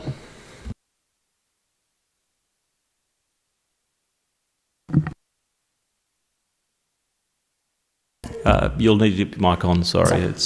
Thank you. I rise to speak on youth unemployment. The Mitigate Bill will have a positive impact on youth employment. This is because reducing the dependency on technology will result in more employment opportunities for young people. A lot of jobs will require prior experience of at least 2 to 3 years, for example, retail jobs, which youth do not have. Providing more entry-level positions solves this problem. This allows young people to build up their work history so that getting a professional job is easier. In addition to this, the pandemic has greatly affected the service sector, which has had a major effect on youth employment. According to the ABS, the Queensland youth unemployment rate from 2020 ranged from 10 to 15%. Young people work primarily in the service sector, so the pandemic has disproportionately affected them. The Mitigate Bill will stimulate the economy, providing jobs and growth, as well as economic stability for young people. I urge the House to consider the numerous benefits that the Mitigate Bill will have on youth employment. Thank you, Mr. Speaker. I call the youth member for Severn. Thank you, Mr. Speaker. I draw the attention of the House to an impending issue in our public transport system. Our current system relies on the premise that nearly everyone owns a car, but with fossil fuel prices rising, electric cars still years away, and domestic production dead, it's becoming prohibitively expensive for the financially weak younger generations to purchase and maintain a car. So in future, people will have to rely increasingly on public transport to get to work or to purchase goods. But the system is flawed. Not only can it be expensive to travel short distances on a regular basis, but due to the limited reach of our system, people can often be forced to take elaborate routes between multiple buses and trains to get to places that by car would have taken a fraction of the time. On top of this, the TransLink app is so outdated and limited that it's practically useless in guiding people through this process. The House must take action to improve the TransLink app, increase funding to public transport to make it cheaper, and expand the reach and capacity of the network. Thank you, Mr. Speaker. I call the youth member for Don. Thank you, Mr. Speaker. I rise to inform the House of a long-standing issue of homelessness occurring throughout Queensland and prevalent in my electorate of Don. The ABS reported that 20,000 Queenslanders are experiencing homelessness as of 2020. This is caused by multiple factors, primarily poverty, crime, drug and alcohol abuse, and it is worsened by the unprecedented problems attributed to the current COVID-19 pandemic. My electorate of Don, as well as many other electorates in Queensland, are facing this issue as rent also continues to increase. Failing to make substantial progress in the past decades is only worsening the issue at hand. I advise the House that it be in the state's best interest to focus on eradicating this issue by enforcing the Mitigate Bill, as it would create more jobs by relying less on technology and employing real people. By supporting the Mitigate Bill, not only would it help citizens break the cycle of poverty and reduce the issue of homelessness, but it would provide jobs for real people. I encourage the House to be proactive in discussing how to eliminate this issue. Thank you, Mr. Speaker. I call the youth member for Palmer. Thank you, Mr. Speaker. I would now like to address a local issue happening in northwestern Queensland. Adani mine is violating sacred Aboriginal land. Through the High Court decision of Mabo in 1992, the Wagwan and the Jingaloo people are the landowners of the Galilee Basin. These owners have publicly rejected all land use agreements and do not consent for the government to use their ancestral land for monetary benefits. But through Section 212 of the Native Title Act 1993, the government legally owns all minerals and resources found on or in the sacred land. How is it fair that the government has completely disregarded the rejection from the traditional owners and have allowed an outside Indian company to pillage the land for their own gain? Adani doesn't care about the detrimental consequences this will have on our environment, only about the profit they will receive. These effects will be irreversible. We should not be allowed to sit back and watch this sacred land be mutilated all for a quick buck. As a current member of Queensland Parliament, I call for this to be brought forward to a law reform committee to discontinue this hypocrisy. Thank you, Mr. Speaker. I call the youth member for Endeavour. Thank you, Mr. Speaker. I stand here today with a multitude of intelligent and well-minded people, all of us given the opportunity to speak our truths and learn immensely through this experience. Although for many students, programs and opportunities such as this aren't a reality. Right now, I want to bring light to the ignorance we have had towards rural public education. These students, making up 50% of Queensland state schools, are placed at a disadvantage throughout their schooling. It is the basic necessities of aircon, technology, staff and educational programs that this large community of students are deprived of. Yet they are expected to perform at the same level as everyone else and then to be compared to them.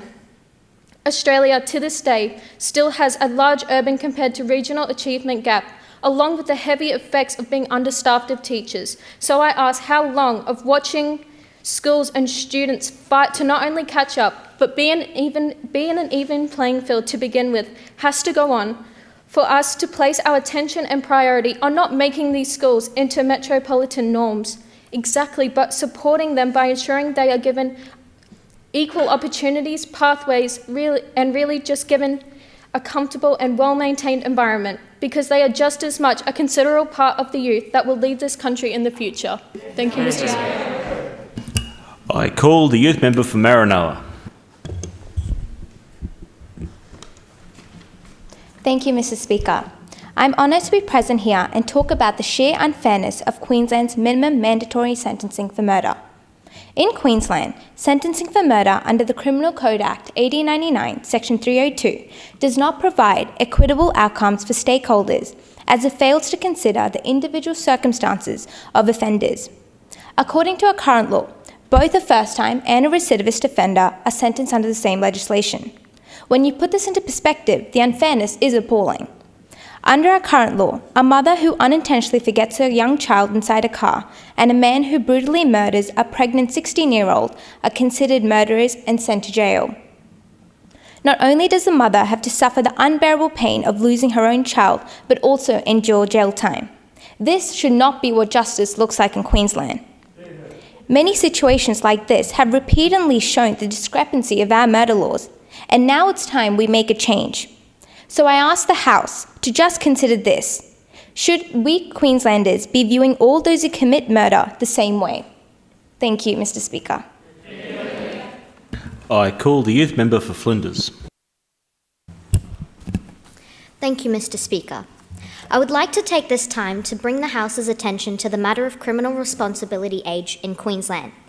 Currently, a bill amending the age to 14 was overturned by this House, with the government stating that the Premier has no plans to raise the age. However, this is a matter of the utmost importance.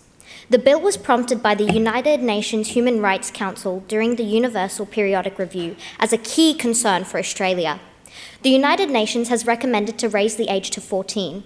This ensures international human rights obligations are not breached, more specifically, the Convention on the Rights of a Child.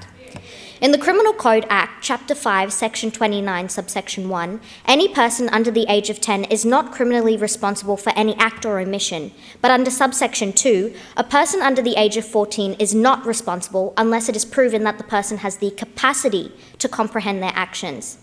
New medical evidence by neurologist Dr. Smith has shown that 10 to 13-year-olds don't have the neurological development to control impulses, have foresight, and understand consequences, resulting in a lack of capacity. Dr. Smith also discovered that the earlier a child has contact with the criminal legal system, the more likely they are to reoffend. To conclude, Mr. Speaker, I implore the House to reconsider amending the age. Thank you, Mr. Speaker. I call the youth member for Proserpine. Thank you, Mr. Speaker. I rise to acknowledge the issues extending from occupational licensing. While such framework intends to protect consumers from incompetent and unethical practitioners, it fails to consider that licensing does not necessarily improve quality or public health as substantiated by research. It also fails to recognise the substantial impacts on Australia's economy and living standards. Excessive costs associated with obtaining necessary education restricts market entry and causes shortages of qualified professionals. Furthermore, the current system often requires redundant training for basic tasks, for example, plumbing and drainage work. These shortages and disparity in bargaining power therefore give rise to increased and unjustified prices, providing licensed individuals with higher income as opposed to lower wages for unlicensed individuals due to greater supply. This, however, increases the wage gap between licensed and unlicensed workers, hindering living standards and thus proving its impracticality. I ask for the House to reconsider the occupational licensing scheme and make necessary amendments and reductions. Thank you, Mr. Speaker. I call the youth member for Banksia. Thank you, Mr. Speaker. I rise to inform the House of the prominent state issue regarding the lack of access to healthcare for Indigenous communities. Over 1/4 of Australia's Indigenous and Torres Strait Islander population reside in Queensland. Despite this high population, many Indigenous communities reside in rural areas such as Mackay and Outer Townsville, resulting in them being unable to access healthcare facilities due to the lack of public transport. Despite the state's attempt to scatter primary healthcare around areas with high Indigenous populations, there are many areas in Queensland there is minimal access to healthcare for those of lower populations due to the remoteness. The rate of preventable hospitalisations was 3 times greater for Indigenous peoples than non-Indigenous peoples, illustrating the consequences of lack of access to regular healthcare checkups. Therefore, I call upon the House to consider this a significant issue and take measures to improve accessibility through an increase in culturally appropriate mobile healthcare. This will increase healthcare checkups, resulting in less preventable hospitalisations while also increasing overall accessibility. Thank you. I call the youth member for Sticks. Thank you, Mr. Speaker. I rise to support the Voluntary Assisted Dying Act 2021, which will supply euthanasia, also commonly called voluntary assisted dying, which is the practice of intentionally ending life to relieve pain. Voluntary euthanasia has recently become legal in Queensland and will take effect on the 1st of January 2003. However, it is imperative that strict and detailed guidelines and protocols are further outlined in this new bill to ensure integrity and responsible administration.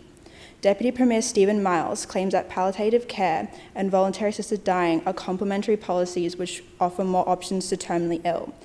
Premier Palaszczuk also said that the bill was underpinned by a belief that individuals who are in intolerable pain caused by an incurable medical condition now have the option to end their life on their own terms. However, despite many health practitioners approving of this bill, many pro-life organisations have voiced their distaste and claim that palliative care should be the only legal option for suffering patients. To combat this, the Premier alerted the public that voluntary assisted dying is not a substitute for palliative care, and the government has invested an additional $170 million to bolster the state's palliative care services. Although the bill has already been put in motion, it is essential that detailed regulations are implemented to avoid elder abuse. Thank you, Mr. Speaker. I call the youth member for Daintree. Thank you, Mr. Speaker. I draw to the attention of the House that currently COVID vaccinations are not mandatory for most people in the public sector. According to the Fair Work Ombudsman, the requirements for mandatory vaccinations apply to health professionals as well as essential interstate workers, for example. I believe that vaccinations should be made mandatory for anyone working in government organisations in order to promote safety across our community. Further to this, constituents' mental well-being is a priority during this unprecedented time. As rates of mental health decline, it is imperative that our frontline and essential workers are fully vaccinated in order to mitigate the need for further and continuing lockdowns and restrictions across our state. Without this, the cycle of requiring safety provisions will continue to perpetuate. We already know that this leads to frustration and negative consequences for Queenslanders. We value a safer, functioning and healthy future for all Queenslanders. Thank you, Mr. Speaker. I call the youth member for Talabudra.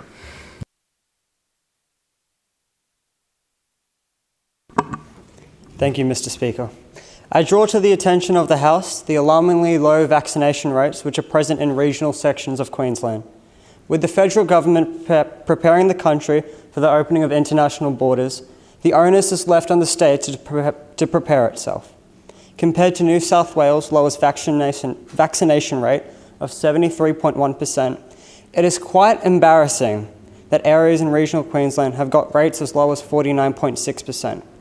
By allowing entrance of international tourists into the state, we allow our most vulnerable communities to be exposed.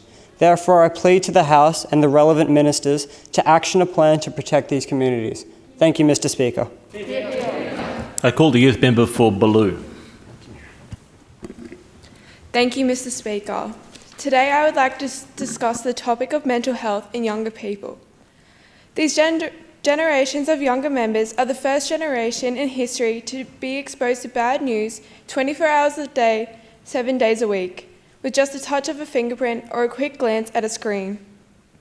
We have also learnt our behaviours and gestures from the adults we look to for guidance, but those adults have never experienced the world as it exists today either. While striving to be the best that we can be, we are surrounded by a bubble of pressure and expectations that have taken a deep toll in our mental health. Acceptance for our gender, sexuality and identification, grades and single numbers defining who we are, and social pressures growing up where a majority of the daily things we do are not acceptable because we are too young. The suicide and mental health rates in our young people are devastating. And Mr. Speaker, we need to start seeing increased fundings for access and support to our mental health services in our schools. After all, young people spend most of the time at school. We need to create a safe environment for learning and learning about the acceptance of our true identities and of each other. Our schools and communities must be a place of support for our young people, otherwise the future generations will suffer. Mr. Speaker, how can we teach our kids and influence them when we can't learn to look after ourselves? Thank you, Mr. Speaker. I call the youth member for Boulogne. Thank you, Mr. Speaker. I draw to the attention of the House the ongoing issue of the age of criminal responsibility in Queensland. In 2019, the United Nations Committee on the Rights of the Child recommended that the age of criminal responsibility should be at least 14. Queensland legislation is yet to ratify this, despite Australia being a signatory to the Convention of the Rights of the Child. Dr. James Farrow reports that children between the ages of 12 to 15 have developmentally reached the stage of understanding that behaviours produce consequences. At the age of 10, children are not able to process this concept. Holding a child criminally responsible despite their biological lack of mental capacity to understand the repercussions of their act or omission is a violation of that child's human rights. It is not unknown that the possible sentence of incarceration is severely damaging to our children. Our current tough on crime stance is not effective. It disproportionately affects Indigenous children and leads to reoffending. Aboriginal citizens between 10 to 17 are 6% of the Indigenous population, yet 58% of them are in detention or community-based supervision. In 2020, 80% of all 10-year-olds that were incarcerated were of Indigenous descent. The current age of criminal responsibility causes far more harm than good, and Queensland would be wise to follow the recommendations of the United Nations to better our communities. Thank you, Mr. Speaker. I call the youth member for Leichhardt.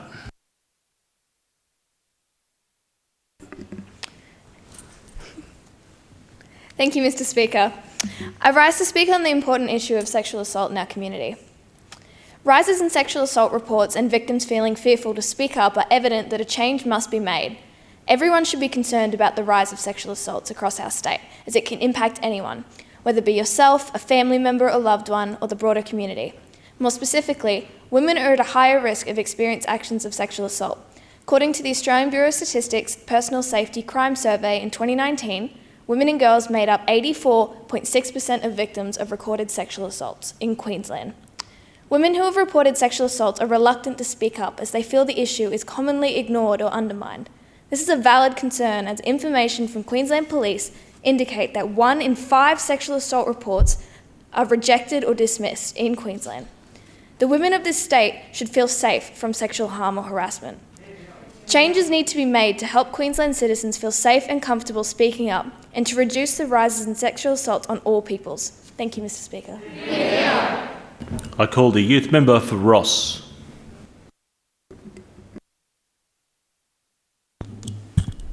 Thank you, Mr. Speaker. I rise today to inform the House of our state's extremely flawed discrimination laws.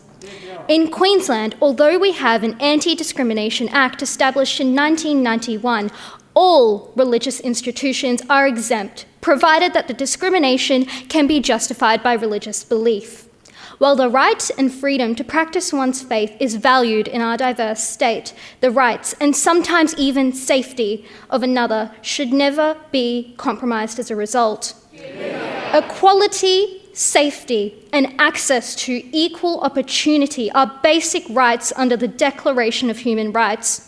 So no child should be denied a spot at school, no worker fired, no one's safety compromised, and most importantly, no opportunity should be off limits due to factors such as sexuality, gender identity or expression, faith or lack of one, or background or race. And yet, this isn't the case for so many Queenslanders. With over half of queer growing up in Queensland survey participants in 2020 facing discrimination of some sort in mostly religious institutions due to sexuality. However, although the LGBT+ community is mainly impacted, this issue expands much further than sexuality, impacting thousands of other Queenslanders as well. Thus, I urge you all to review and amend our Anti-Discrimination Act established in 1991. Equality is a basic right, and religious institutions should not be exempt to discrimination laws. Thank you. I call the youth member for Pennefather. Thank you, Mr. Speaker. Today I rise to address the issue of the reoffending rates of juvenile offenders in Queensland as a result of the leniency of sentences granted by the legal system. This issue is exemplified particularly by the unfortunate deaths of Kate Ledbetter, Matt Field, and their unborn child, which were caused by a 17-year-old offender earlier this year. This offender was not only under a driver's license suspension, but was also on illicit drugs such as methamphetamine when he drove recklessly in a stolen vehicle, hitting the pedestrians and killing them instantly. In this example, the offender was on bail and is reported to have had over 50 previous driving offences.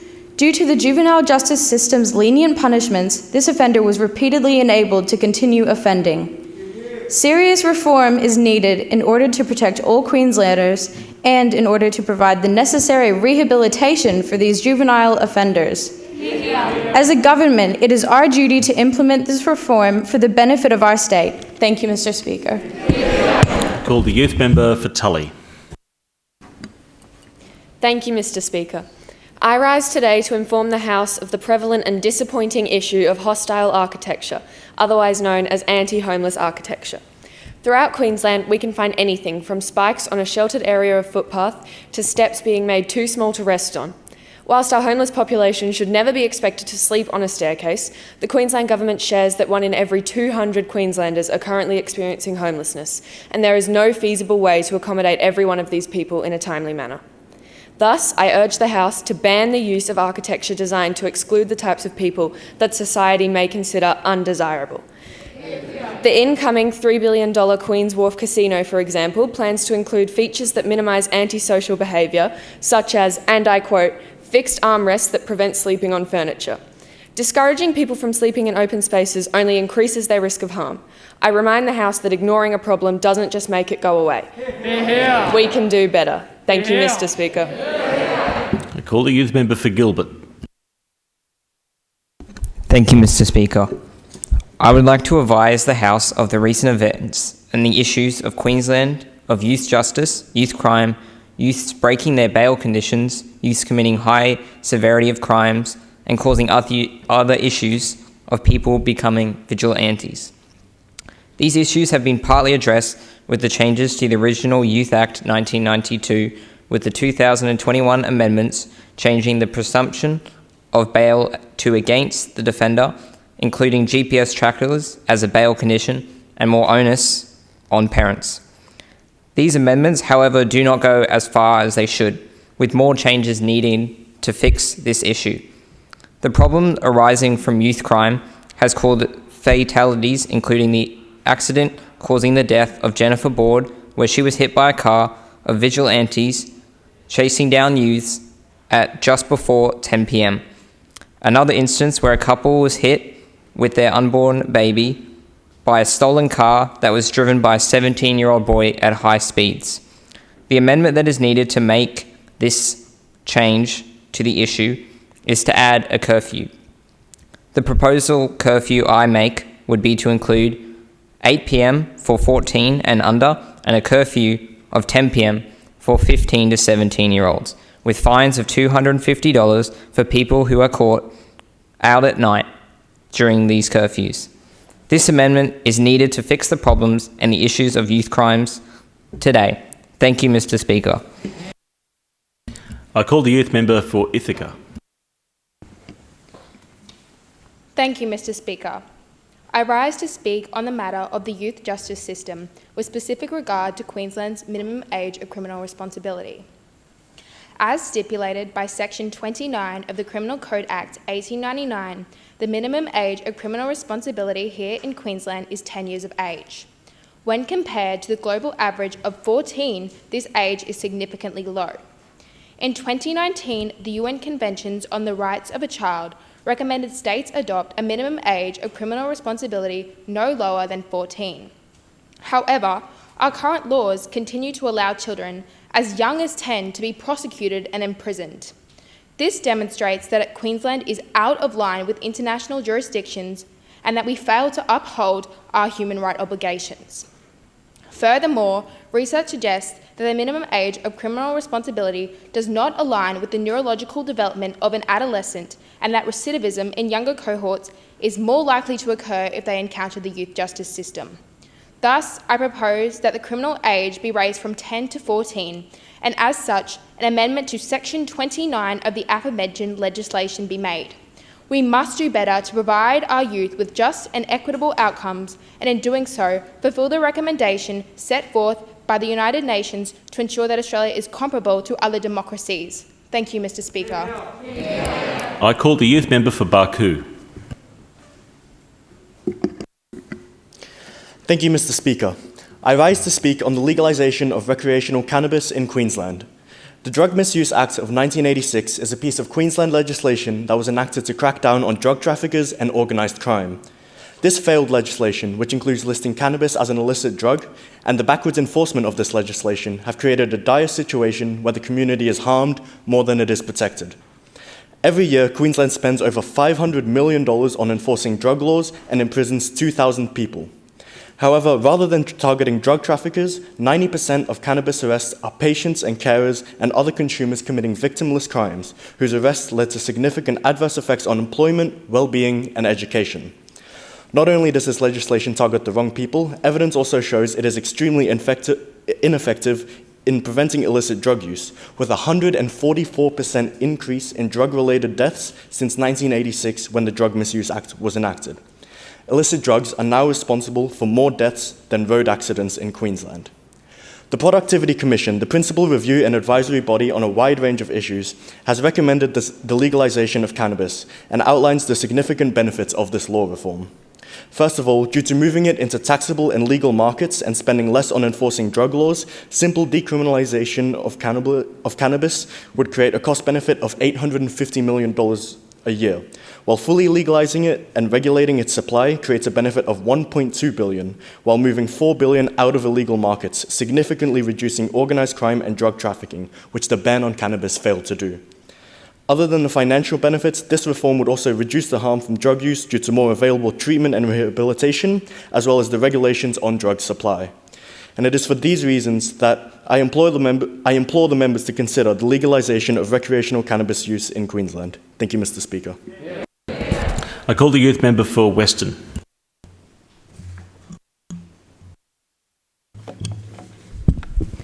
Thank you, Mr. Speaker. I draw to the attention of the House the prevalence and seriousness of domestic violence within Queensland. Additionally, a recommendation for the QCC 1899 to criminalise specific DV behaviour, introducing coercive control as an offence.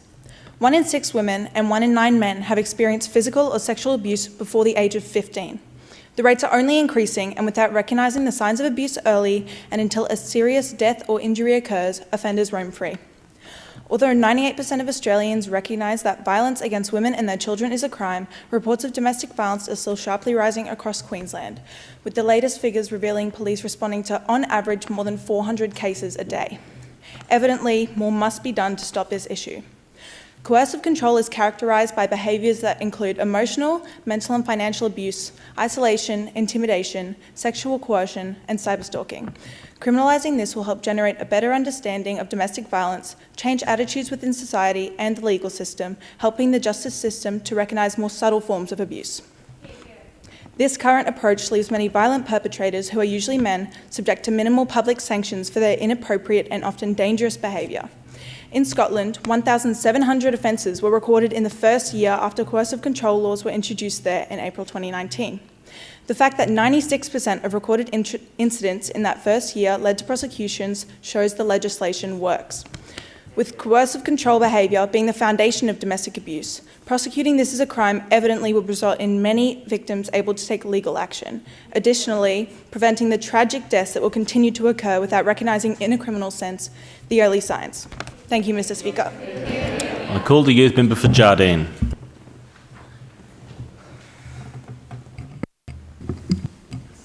Thank you, Mr. Speaker. I rise to speak on the Criminal Law Raising the Age of Responsibility Amendment Bill for 2021. This bill will have a great impact on the future of Queensland's justice system. I speak in the support of the amendments proposed to the Criminal Code Act 1899 and the Youth Justice Act 1992. I believe that raising the age of criminal responsibility to 14, as recommended in the Atkinson report, will have a beneficial impact on youth justice across Queensland. This notion is backed by many other organisations and experts, as outlined in the explanatory notes of this bill. The United Nations Committee on the Rights of the Child have said that countries should be working towards raising the minimum age of criminal responsibility to 14. And the Australian Institute of Health and Welfare states that if the age of criminal responsibility was raised to 14, there would have been 15.5% less children imprisoned across Queensland in the 2018 to 2019 period. Research shows that before age 14, children are not fully aware of the implications of their actions, and therefore imprisonment is not an effective deterrent. The global median age of criminality is 14 years old. It is imperative to our youth that Queensland adopts the recommendations of the United Nations Committee of the Rights of the Child and raises the age of criminal responsibility to 14. Thank you, Mr. Speaker. I call the youth member for Tingalpa. Thank you, Mr. Speaker. I rise to inform the House of the investigation into population attraction, including the decentralisation of government and services to support secondary migration of refugees to regional Queensland. Regional towns in Queensland face depopulation and decline, to which migrants can help reverse this trend. People in migrant and refugee backgrounds already living in Australia in larger cities such as Brisbane may be interested in relocating and can offer what regional towns are looking for. Secondary migration is when migrants choose to relocate from their initial destination to a new one. Regional Queensland has critical skill shortages and positions that cannot be filled locally. It needs migrants to build the local workforce, support entrepreneurship, and contribute to local communities. However, only 15% of refugees in Australia have settled in regional areas over the last 5 years. Regional communities need more funding to support their efforts for population attraction, including the decentralisation of government and services, so that migrants and refugees can facilitate growth within regional Queensland. Thank you, Mr. Speaker. I call the youth member for Comet. Thank you, Mr. Speaker. I rise to speak on the issue regarding Section 124A of the Anti-Discrimination Act 1991. I strongly believe that Queensland does not have effective racial vilification laws, as the Act is poorly drafted and is described as effectively useless. Statistics from the Queensland Police database illustrate that there were 550 reported offences of serious vilification and hate crimes in the year 2020 alone. Thus, in order to address this vital subject, Queensland must first issue an inquiry into the vilification laws. Firstly, Section 124A of the Act disregards the intimidation element of vilification. Furthermore, the committee must reconsider the effectiveness of the broad language used in this section. Therefore, the Queensland Human Rights Commission suggests that it is vital to clarify the meaning of incite and finally remove it from the Anti-Discrimination Act and add it to the Criminal Code 1899, as any complaint made in this section is a civil matter and not a criminal offence. Thus, I conclude by urging you to take action against this poorly drafted legislation and stand together as a community to make change for the better. Thank you, Mr. Speaker. I call the youth member for Thompson. Member, I'll need to put your microphone on. Thank you. I rise to draw attention to the concerning issue, homelessness, in cities such as Queensland's capital, Brisbane. In today's society, more than 20,000 individuals in Brisbane are currently experiencing homelessness, and yet there is little government-driven solutions in order to constitute this devastating issue. Contradicting the average person's perception of homelessness, there are many other factors that contribute to this, such as housing expenses, violence, generational poverty, and unemployment. Concerning this issue, thousands of Australian citizens have innate human rights which are essentially inviolable. It is unfortunately a destiny everyone could fall victim to. I urge our government to implement resolutions such as allocating additional state funding to federal housing assistance, integrate healthcare, and help build career pathways in order to aid the struggling individuals. Now take a moment, imagine being in the shoes of a homeless person, living this reality with no hope and no future. Thank you, Mr. Speaker. I call the youth member for O'Connell.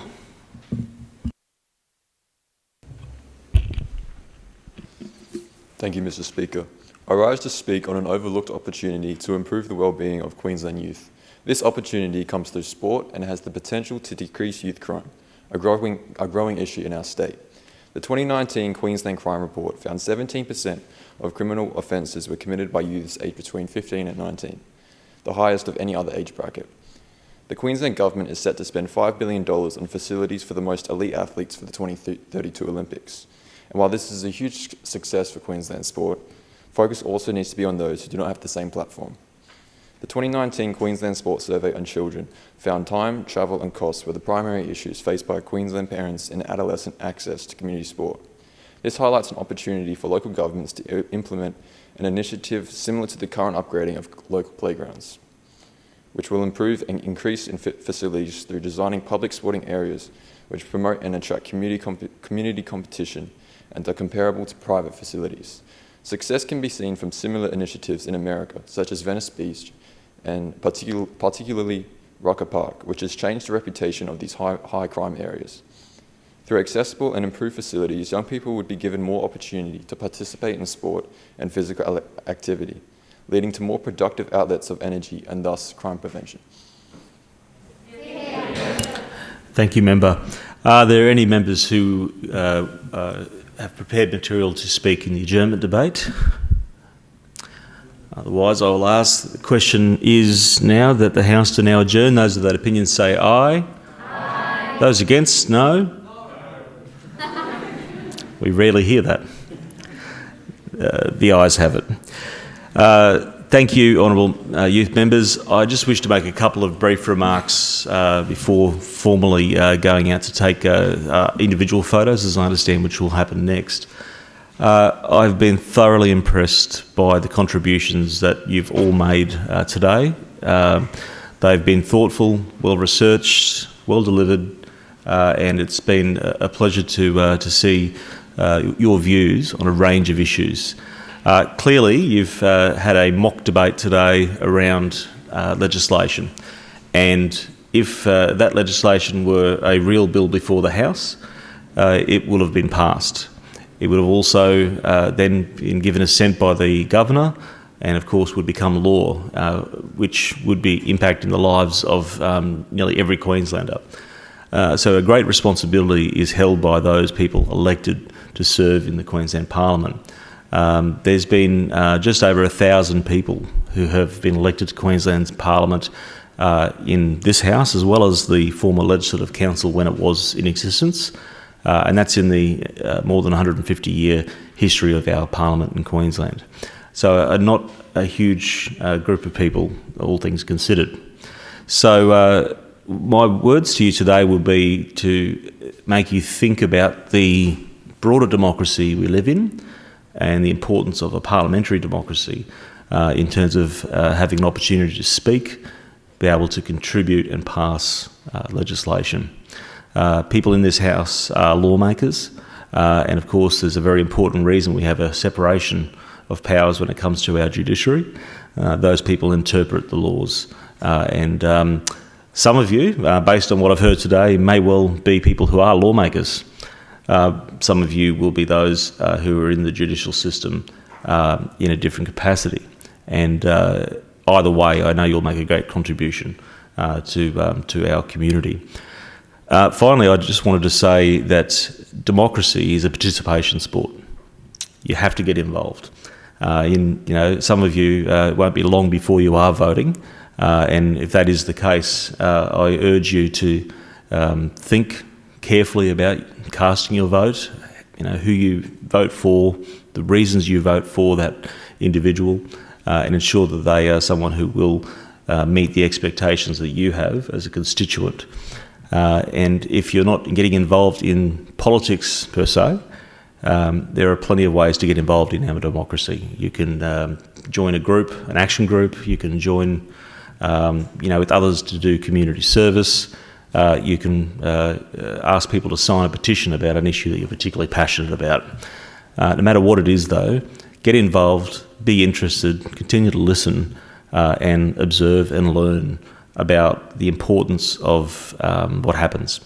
I say quite often that people refer to people who come to this house as politicians, and some of them are, but mostly I believe people who come to this house are parliamentarians.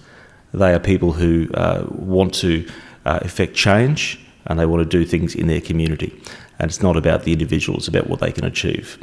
So I hope all of you enjoy the remainder of your year. Obviously, there's going to be a lot of pressure being put on you. And here's a secret, most of that pressure is pressure you're putting on yourself. So remember that. Don't put pressure on yourself. There's more than one pathway to achieve what you need to achieve. And the world doesn't end at the end of high school. It's only the beginning. And believe me, it's the beginning. There's lots to look forward to. Finally, I want to say thank you to our parliamentary education team who have organised and assisted with the Youth Parliament today. Rebecca, Lachlan, Katie and Marjorie, if you can please give them a big hear here. There's no applause allowed at the Parliament, and particularly from members in the gallery. And look, lastly, I want all of you to really think about your teachers who have assisted you and supported you, as well as your family members and carers as well, but particularly your teachers. These teachers are special people. They are people who sometimes, I hope that's teachers making those laughs. Teachers are really special people. I'm the son of two teachers, and so I would get shot if I didn't say this, but I genuinely mean it. Sometimes they push you, sometimes they challenge you, sometimes they make you do things you don't understand why at the time, but I guarantee you, in the future you'll look back very, very fondly on your teachers and the impact that they've made on your life. It is one of the most important jobs in our community. And so as a thank you to those teachers, if you can please give a huge hear here. All right, you finally got there. Youth members, the Parliament is now adjourned, and I call the Youth Premier. Thank you, Mr. Speaker. I just wish to rise to say an incredible thank you to you on behalf of all youth members here. It has been an honour to stand here today and to speak on these topics that are so important to us. And thank you to all youth members, but a huge thank you to all members of Parliament who serve our community. We are incredibly grateful to be a part of the Queensland community. Thank you. Thank you, ma'am. Thank you.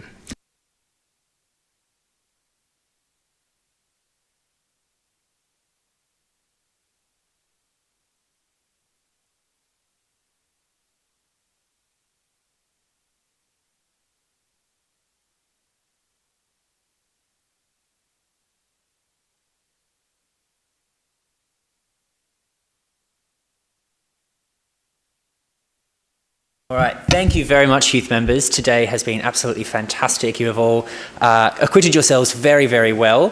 What we are going to do now is get a photo of all of you in your school groups with Mr. Speaker. That's going to happen at the portico chair. So at the bottom of the where you came in from across the colonnade, the stairs going down.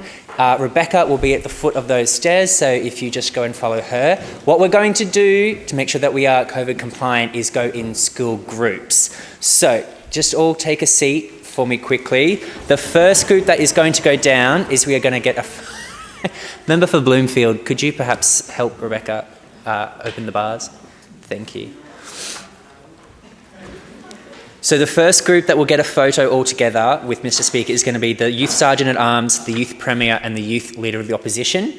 So you guys will go down together and get a photo with the mace. The school after that will be Australian Christian College Moreton. and Kepnock State High School. So if those three groups could grab all their stuff, follow Rebecca up down the stairs, and we'll sort the photos there down there. The member for Palmerston and the member for Bundaberg, if you're in the gallery, if you wanted to head down and grab a photo with those schools.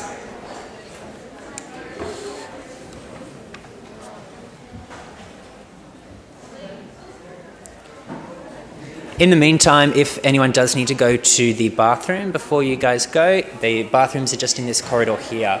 You won't be coming back to the chamber after your photos, so we'll be leaving through the old house entrance, and then you guys will be free to go.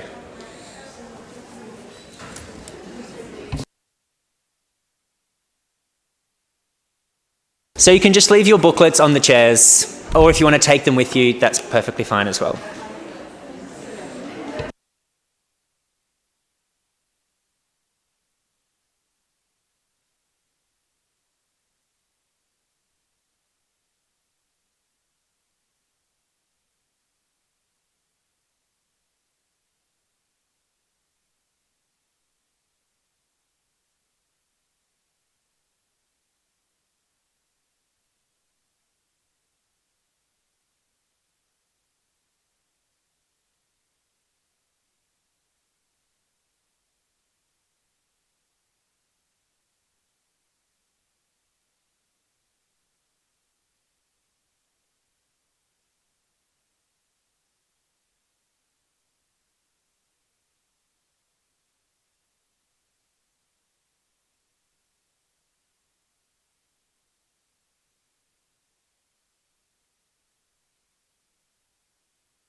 All right, the Lakes College. The Lakes College, if you guys can grab your stuff and head down the stairs.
Okay, Fairholme College, you guys are up next, so if you grab your stuff and head down the stairs.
All right, Centenary State High School, and McGregor State High School. Centenary and McGregor.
All right, Genesis Christian College, you guys can head down, and The Gap State High School, you guys can head down to.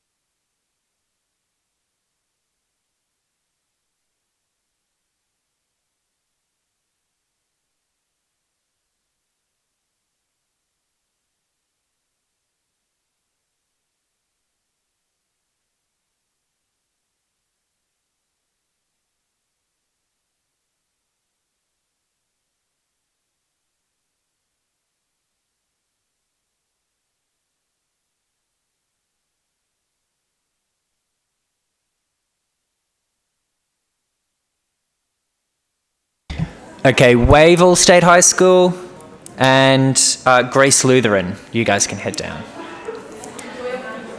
So Wavell State High School and Grace Lutheran.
All right, Earnshaw College and Red Lynch State College. If you guys head down.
All right, Mansfield State High School and Prince of Peace.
And Corinda State High School, you guys can head down.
All right, Kelvin Grove State College, you guys can head down.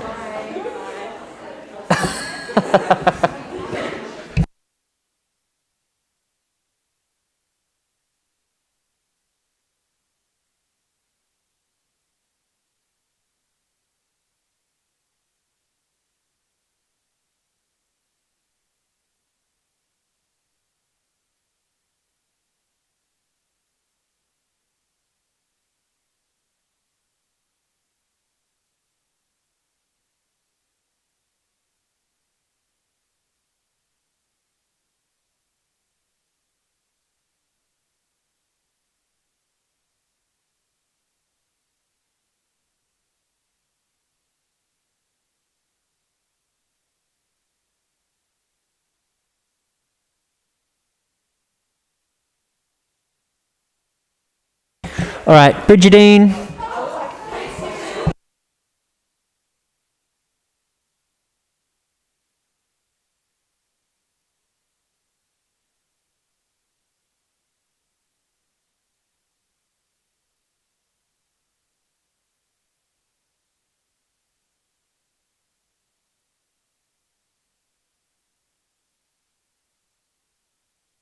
Okay, Somerville and Loretto.